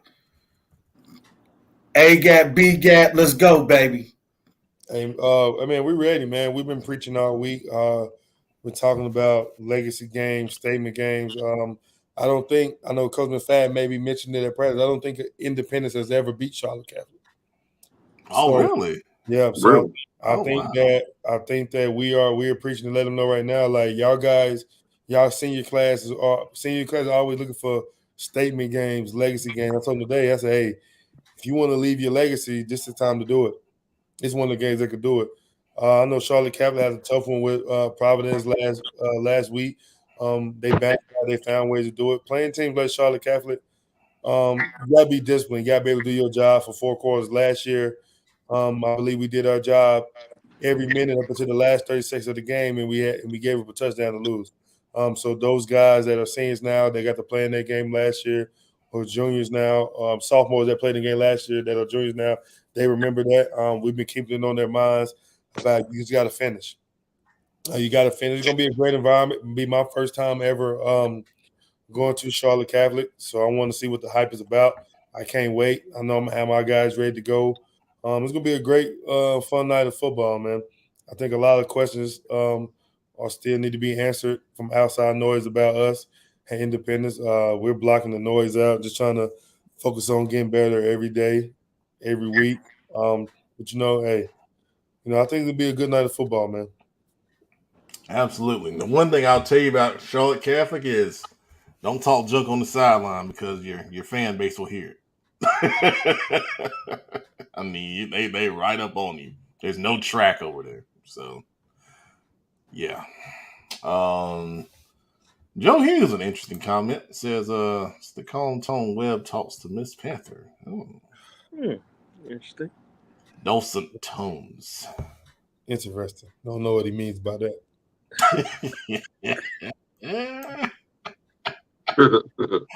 Oh, man. Our volleyball team just beat Charlotte Catholic last week, so shout out to them. Oh, yeah. Awesome. There it is. Good stuff. But it's going to be a good environment. I can't wait to get down there Friday, man. I've been hearing about it. I always get to see videos, but I want to experience it for myself, man. I can't wait. I'm ready. Well, you'll definitely enjoy it. I'll tell you that. I always like coaching over there, man. It'll be we've covered quite a few games there. There's always a lot of energy in there, and the fans they definitely show up. I'm gonna tell you though, the coldest game in CFI history, there wasn't no energy that night. This was the last year I was at Carolina Varsity, and it was I think it was a Western semifinal game against Dudley, and we were illegally streaming the game. Statute of limitations, they can't get us now. We streamed the whole first half, and then they made a PA announcement and said any illegal streams, the NCHSAA will follow. And I thought they were talking about us. We had like 85 people on. It was so dang on cold.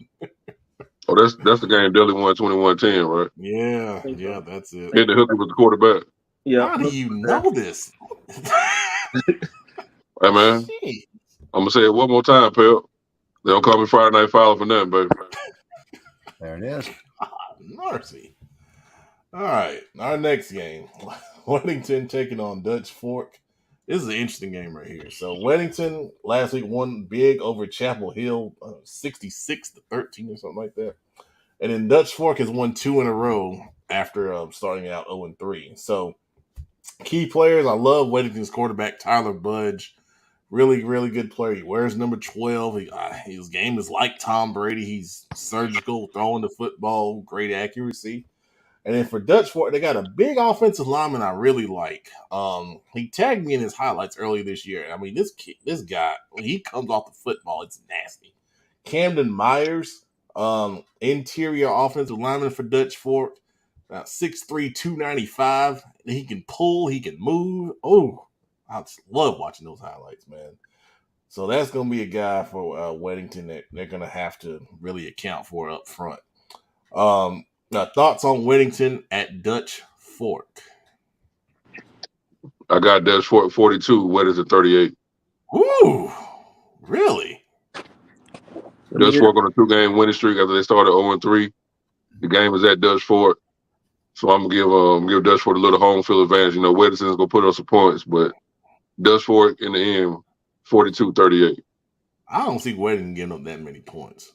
They've I'm only about given up to say, 60 points man, all year. I've been trying to stay quiet, but Friday night, man, DD coordinator's gonna have a lot to say to you about how you predict the score, man.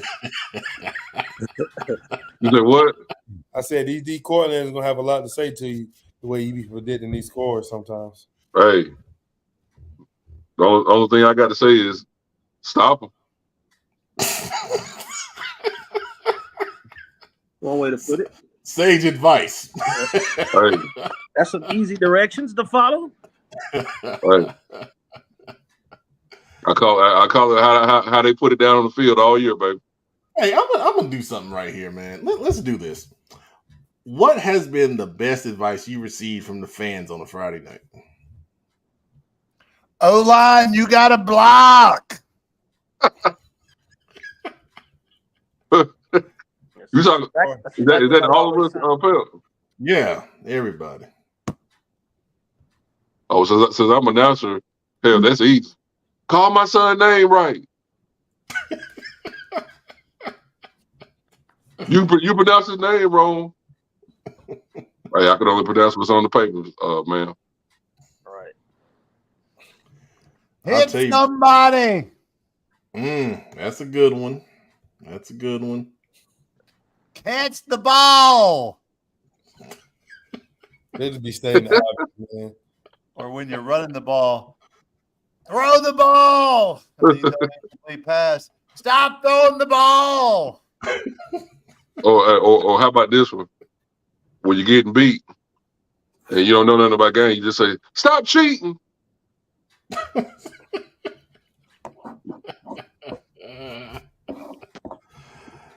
Oh man. I hear it all, baby. I hear it all, man.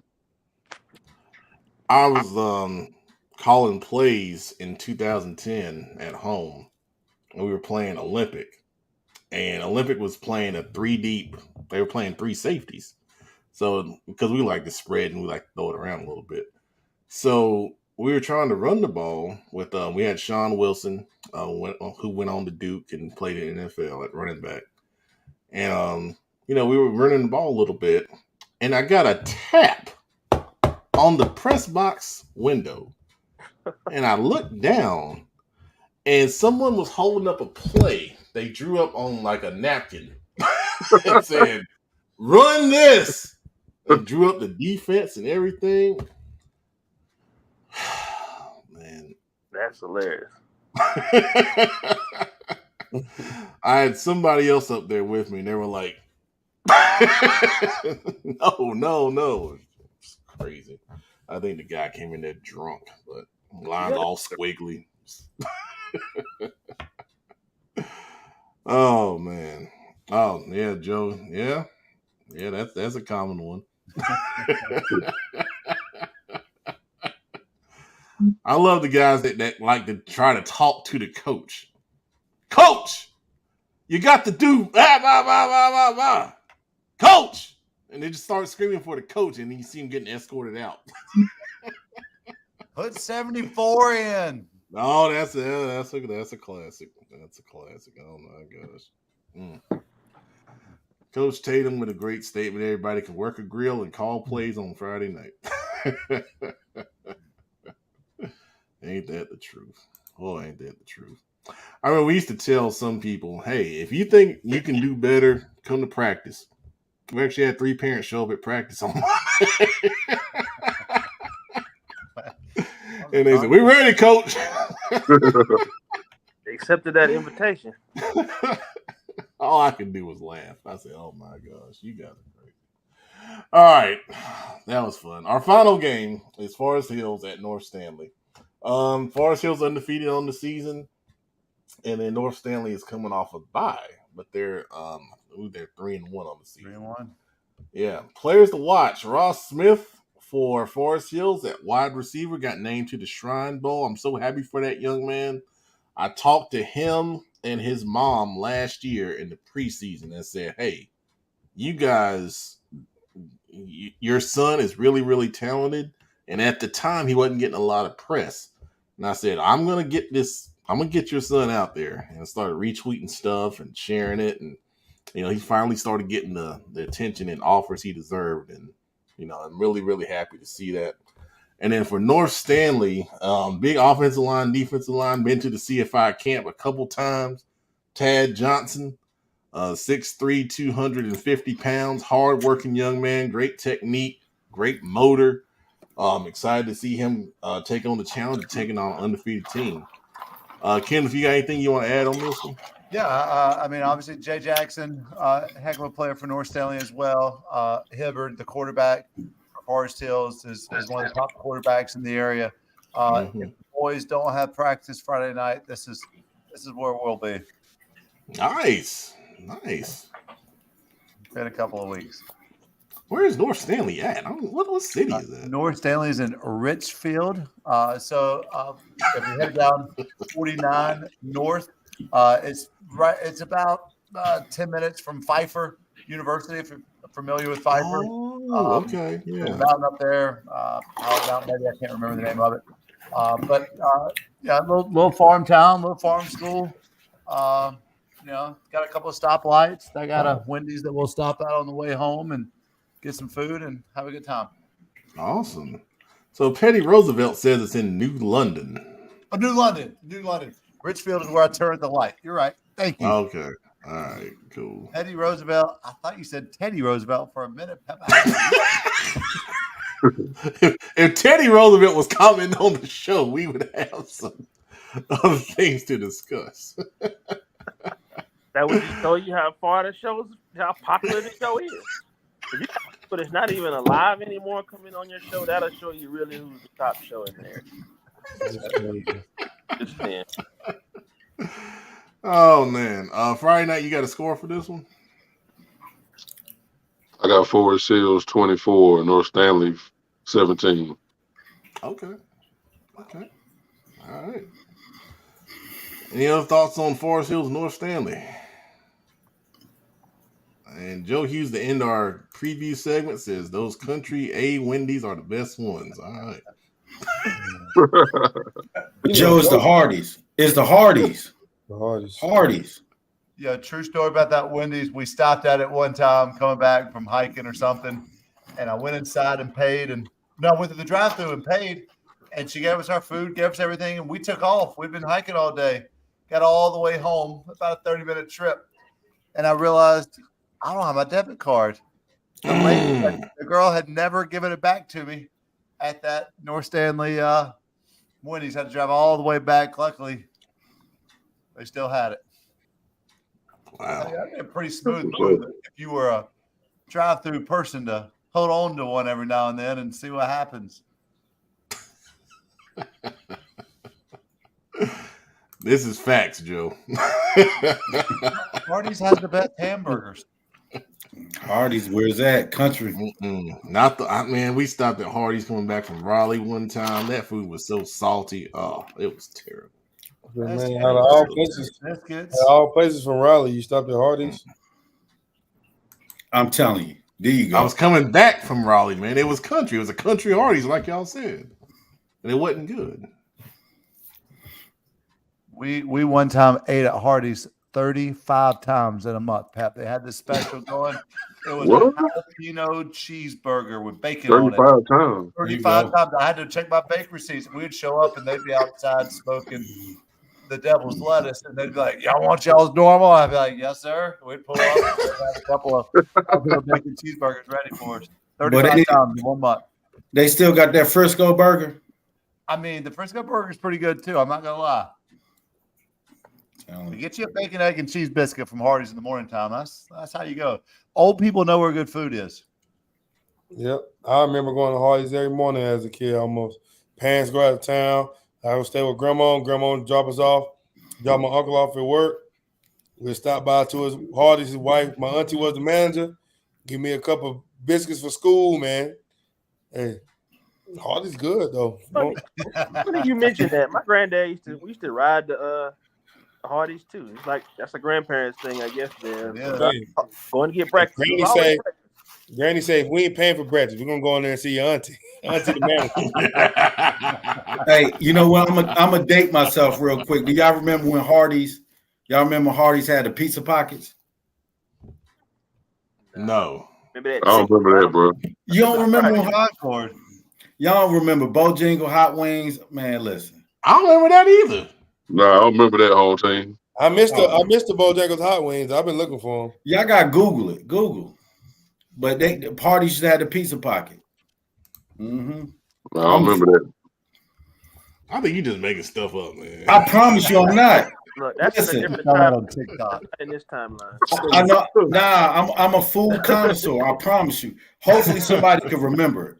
Hopefully somebody remember when Hardee's had a pizza pocket. So here I can't believe this. I can't believe that I just found this. Hold on. We got to switch real quick. Did you really look it up?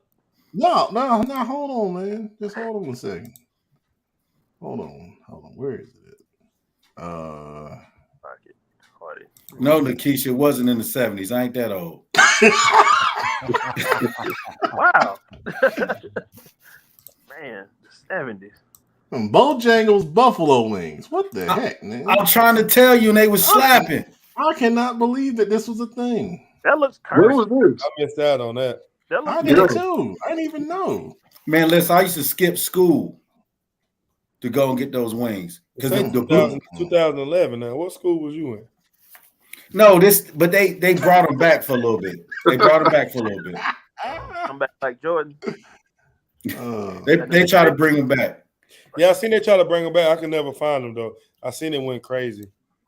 I'm gonna tell y'all something. Y'all want some good wings? Get them KFC hot and spicy wings, man. I'm telling you.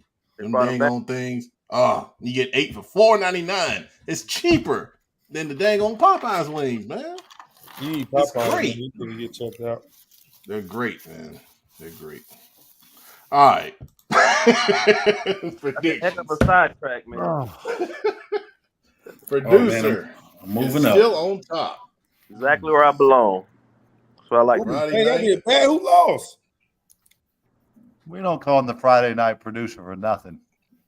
So I like to see, man. Right there is where I belong, man. I'm one game behind. Coach does 500. Let me know who lost, man. So I won't pick them no more.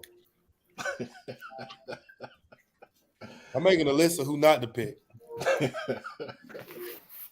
Joe Hughes went 4-2 last week, so brought the guest to 500. So is that like a shared profile, that guest thing, man? Well, Joe Hughes is the guest now, but Coach Jenkins was the first guest. So okay, so that shit. Yeah, we need to throw Joe. We just need to go ahead and throw Joe in there. See how that turn out. I think he might challenge you, producer. I mean, you're gonna have to prorate his the rest of the that's fine. The food comments are great. We'll get to those in best of the comments, but All right, week 6 game predictions. Coming down the line. Cox Mill at West Cabarrus. Engine. Jared Street and the Wolverines. Producer. West Cabarrus. Big Eye. I'm gonna go Cox Mill. Friday night. Cox Mill. Coach Dub. What Kenny said. I was trying to trick y'all. I didn't say the King's name on purpose. I'm running with our boy, Coach Billups in Coxville. There it is. Audrey Kell at Cuthbertson. I will go first. I'm going to take Audrey Kell. If he goes first, it's a sign. It is not. Coach Dub. I'm gonna go AK. Oh, you know what? Nah, I'm gonna switch it. I'm going Cuthbertson. They only had 2 scores on them. Let's go Cuthbertson. Shake it up a little bit. Friday night. I'm gonna go Cuthbertson. They're at home. Big Eye. I'm gonna go with Cuthbertson.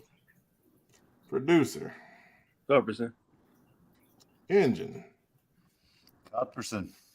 Ooh, all right. I like it. Weddington at Dutch Fork.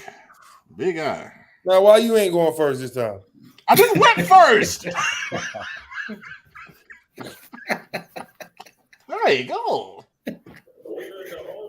I'm gonna go with I'm gonna take Weddington. Friday night. Dutch Fork. Producer. Weddington. Oh, Coach Dub. Hey, Joe. Hey, tell me who you picking, Joe. Come on, Joe. Come on, Joe. All right, I'm Weddington. We going Weddington.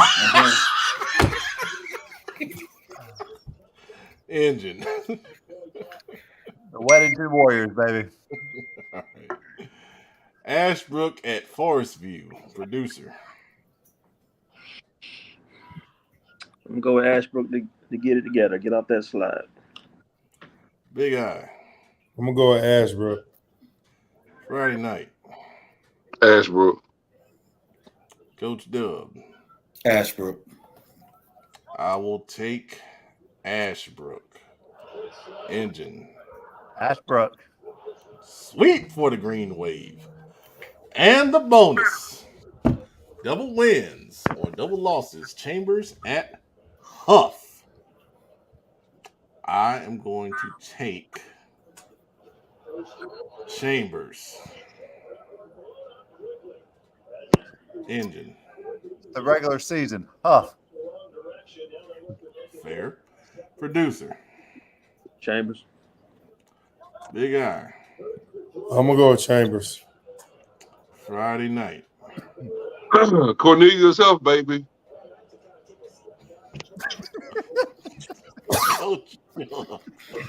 I'm like Kenny, because when you know, I'm going Huff because it's regular season. All right. Split. Interesting. All right. It's tough to win in Cornelius, baby. You're not wrong. Those are week 6 predictions. We see everybody kind of weighing in. I like that. Joe's the only one that we count, so appreciate everybody. Now it's time. Well, let's do slime time first, and we'll finish with best of the comments. All right, so now it is that time. There we go. To slime with your favorite host, definitely not me. You know what time it is? It's time to get some things off of our chest. It's time to let loose of some things that we've been holding on to for the past week. It's slime time. Coach Dub, what are you sliming on this week? I want to slime the people that sent death threats to that safety from Colorado State. You know, do I think it was a dirty play? Absolutely. Do I think that he probably should have been thrown out the game? probably. It just depends on it's within the lines. But to send death threats and to threaten that man's mother, his family, send his address, his phone number, we're going over the lines. I get it. We thought it was a dirty play, but at the end of the day, I'm glad what Travis Hunter said. He said he would have did the same thing pretty much. But we got to stop overreacting as fanatics of the game. We see it all the time in high school sports. You see it in youth. Now you see it in college, NFL. We're going too far. At the end of the day, these are young men that's still trying to get an education or getting an education, whatever the case may be. Let's leave it in between the lines. Agreed. Friday night Fowler. Who are you sliming tonight? Man, I'm sliming my Las Vegas Raiders, man. Look, I know we're 1-1. We're only 2 weeks into the season. But my boy Derek Carr is 2-0 with the New Orleans Saints. They tried to put everything on DC when he was there. It wasn't the problem. I try to tell people he wasn't the problem. After 2 weeks after what we showed Sunday against the Buffalo Bills, we know what the issue is, and it wasn't Derek Carr. It's the management. No defense. So that's what I'm slamming on. It's tough being a Raider. Yeah, I've never understood the hate for Carr. I think he's a good quarterback, and he's showing it right now. Producer Brandon, who are you slamming on tonight? I'm gonna tap back into the Colorado team and just slime the folks that just seem to have this sentiment online that they just rooting for Colorado and Deion to fail. I guess because they don't, there's a lot of energy with them right now. They literally sold out, if I'm not mistaken, the rest of the season. So the rest of the season is sold out already. And so I'm slamming the people that just seem to be rooting for them to fail. Maybe because they're getting a lot of attention. Because Deion's a very animated guy, and for whatever reason, that rubs some people the wrong way.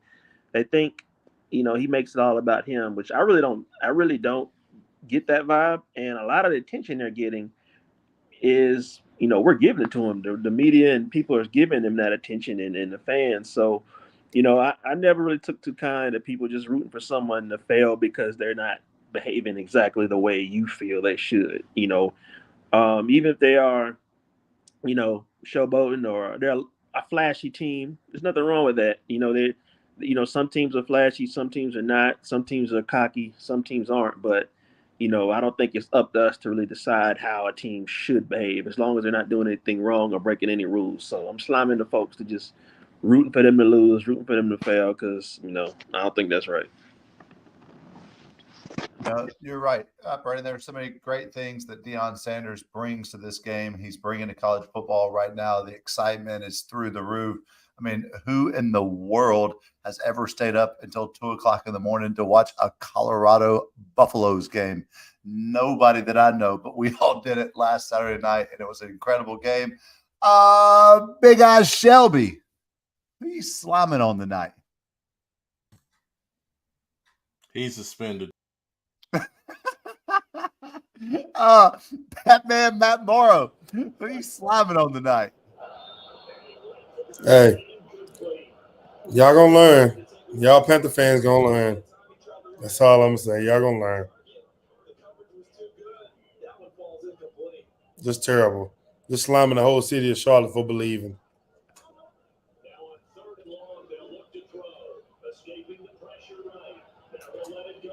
Just piss poor. Just sell the team. Give it to somebody else. Carolina Panthers is just terrible, man. Y'all do it to yourself every year. Every year, man. I can keep going and going, man. Hey, just piss poor. Losing to the Saints. Another terrible team. Y'all gonna learn, though. Hey, my team, hey, man, we undefeated, baby. Shout out to Eagles, man. Fly, Eagles, fly. I don't know the pain y'all feel.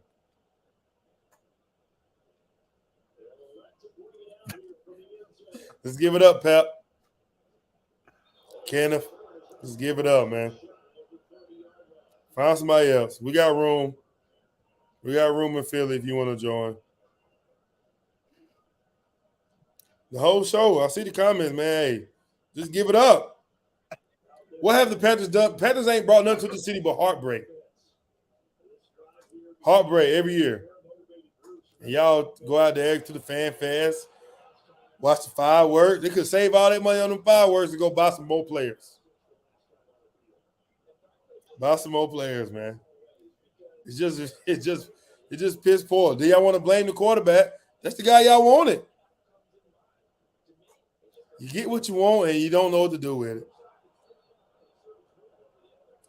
Panthers just got performance anxiety, man. Scared of success.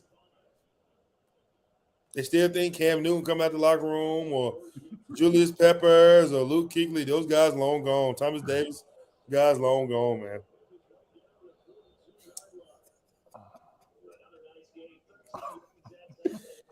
Hey, only excitement the Panthers bring is Fan Fest. Everybody excited that night because they 0-0. Hey, but open tryout Saturday, man. If y'all got a Panthers jersey, just meet at the stadium, man. Just meet at the stadium, man.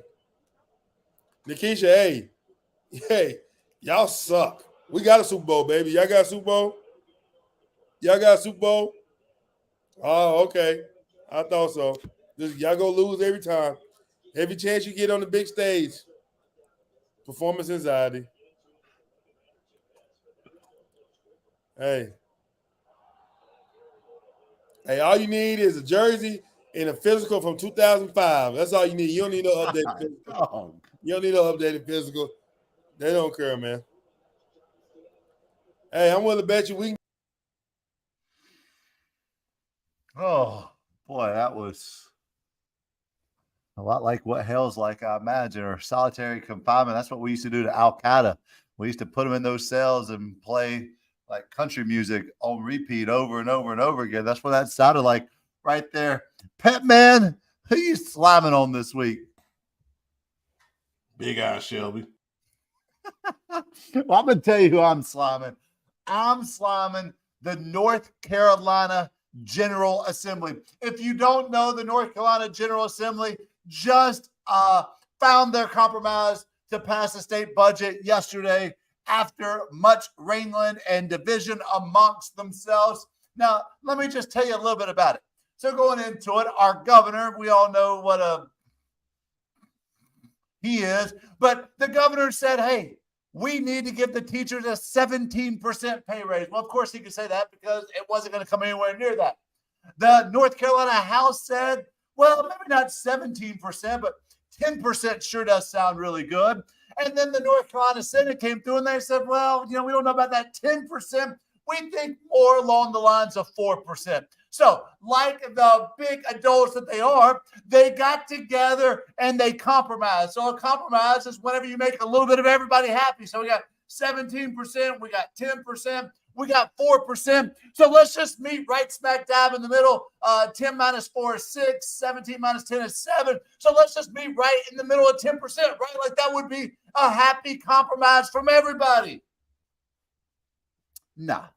That's not what our North Carolina General Assembly did. Now, if you're a first-year teacher, a second-year teacher, or a third-year teacher, congratulations, you're getting a 10% pay raise over the next 2 years. But if you're like me, if you're a veteran teacher, if you've been teaching for at least 15 years, what compromise did we come up with? 3.8% over 2 years. 3.8% over 2 years. If you're 15, 16, 17, 18, 19, 20, 21, 22, 23, 24, 25, 3.84%. If you're a year 25, 26, 27, 28, 29, 30 or beyond, it's even less than that at 3.67%. In what world does a compromise end up being worse than what any of the sides wanted to begin with? North Carolina General Assembly, you guys are a bunch of clowns, man. You're like the clown over there sitting in the press box. Clowns. All I got, Pep.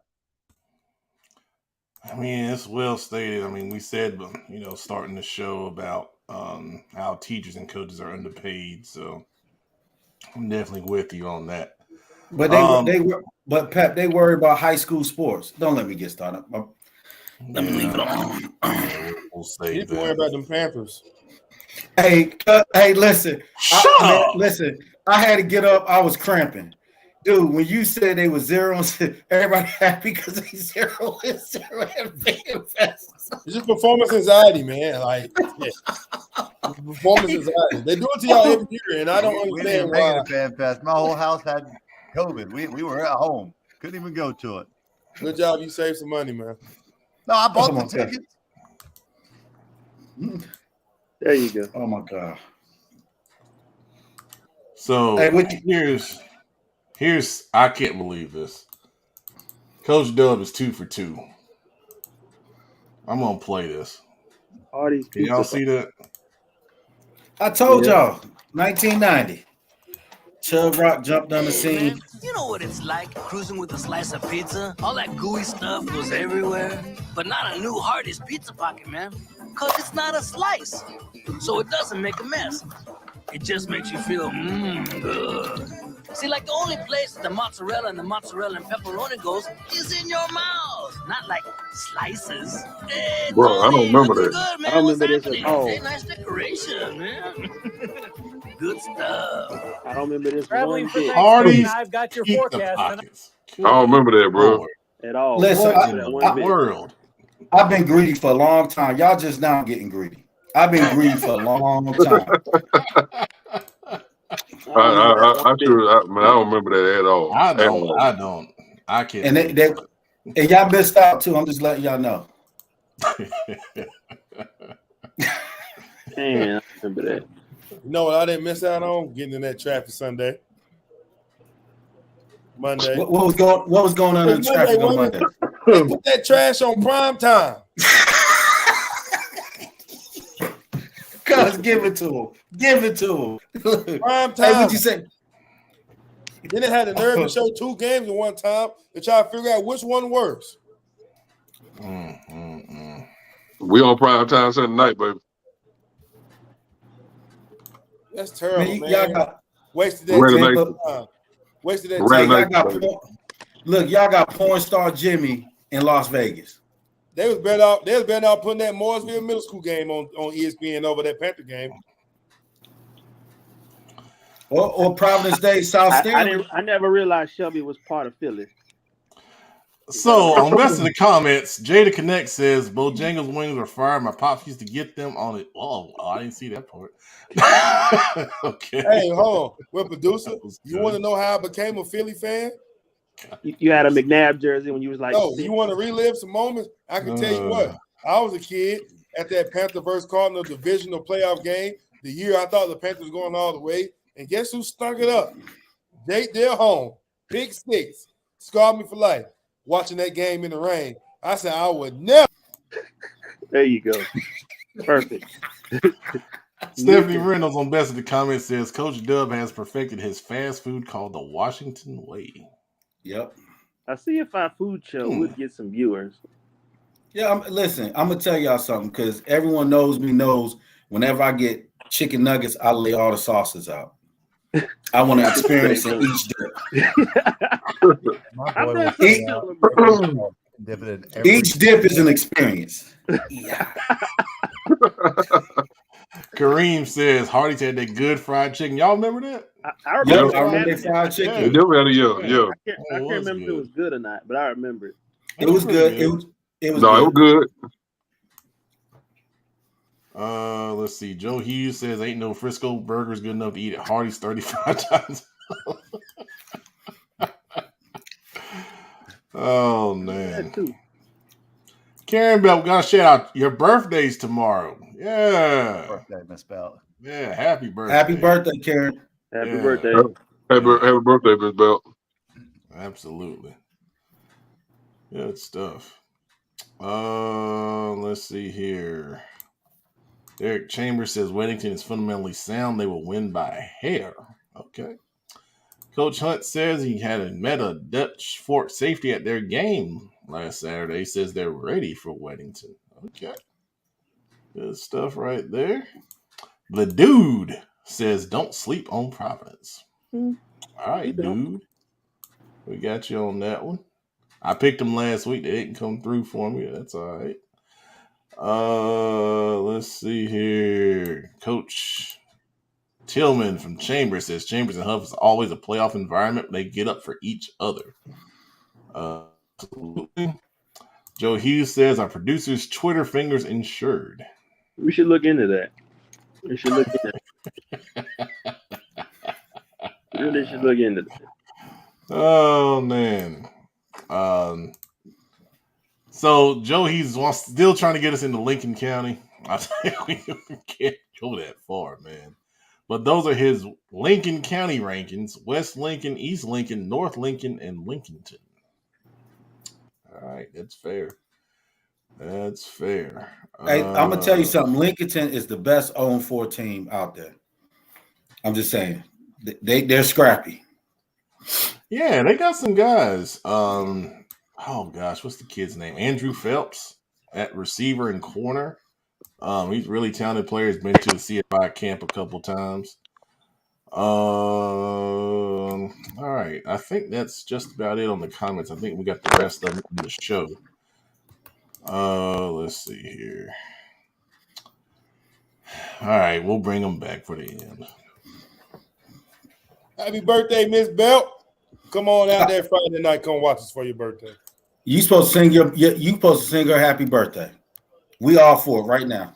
I don't do no singing. I will sing Fly, Eagles Fly. Get him out of here. That's the last you're gonna see a Big Eye Shelby tonight. Right. Hey Karen, make sure you get your birthday gift. Independence cheeseburger. That's a good gift. That's a great gift. So on behalf of Big Eye Shelby, I wish and on behalf of Artie's Pizza Pockets. And Bojangles Buffalo Wings. Hey, you know what? Someone need to start a petition to get those pizza pockets back, so y'all can try them. But you know what I think about? They was nothing but hot pockets. But pretty much. Yeah, it looked big. It looked pretty big though. It was. It was gooey too. Good night, everybody. And if you see us at a game, say hello. We'll continue our conversation off camera. CFI After Dark food analysis.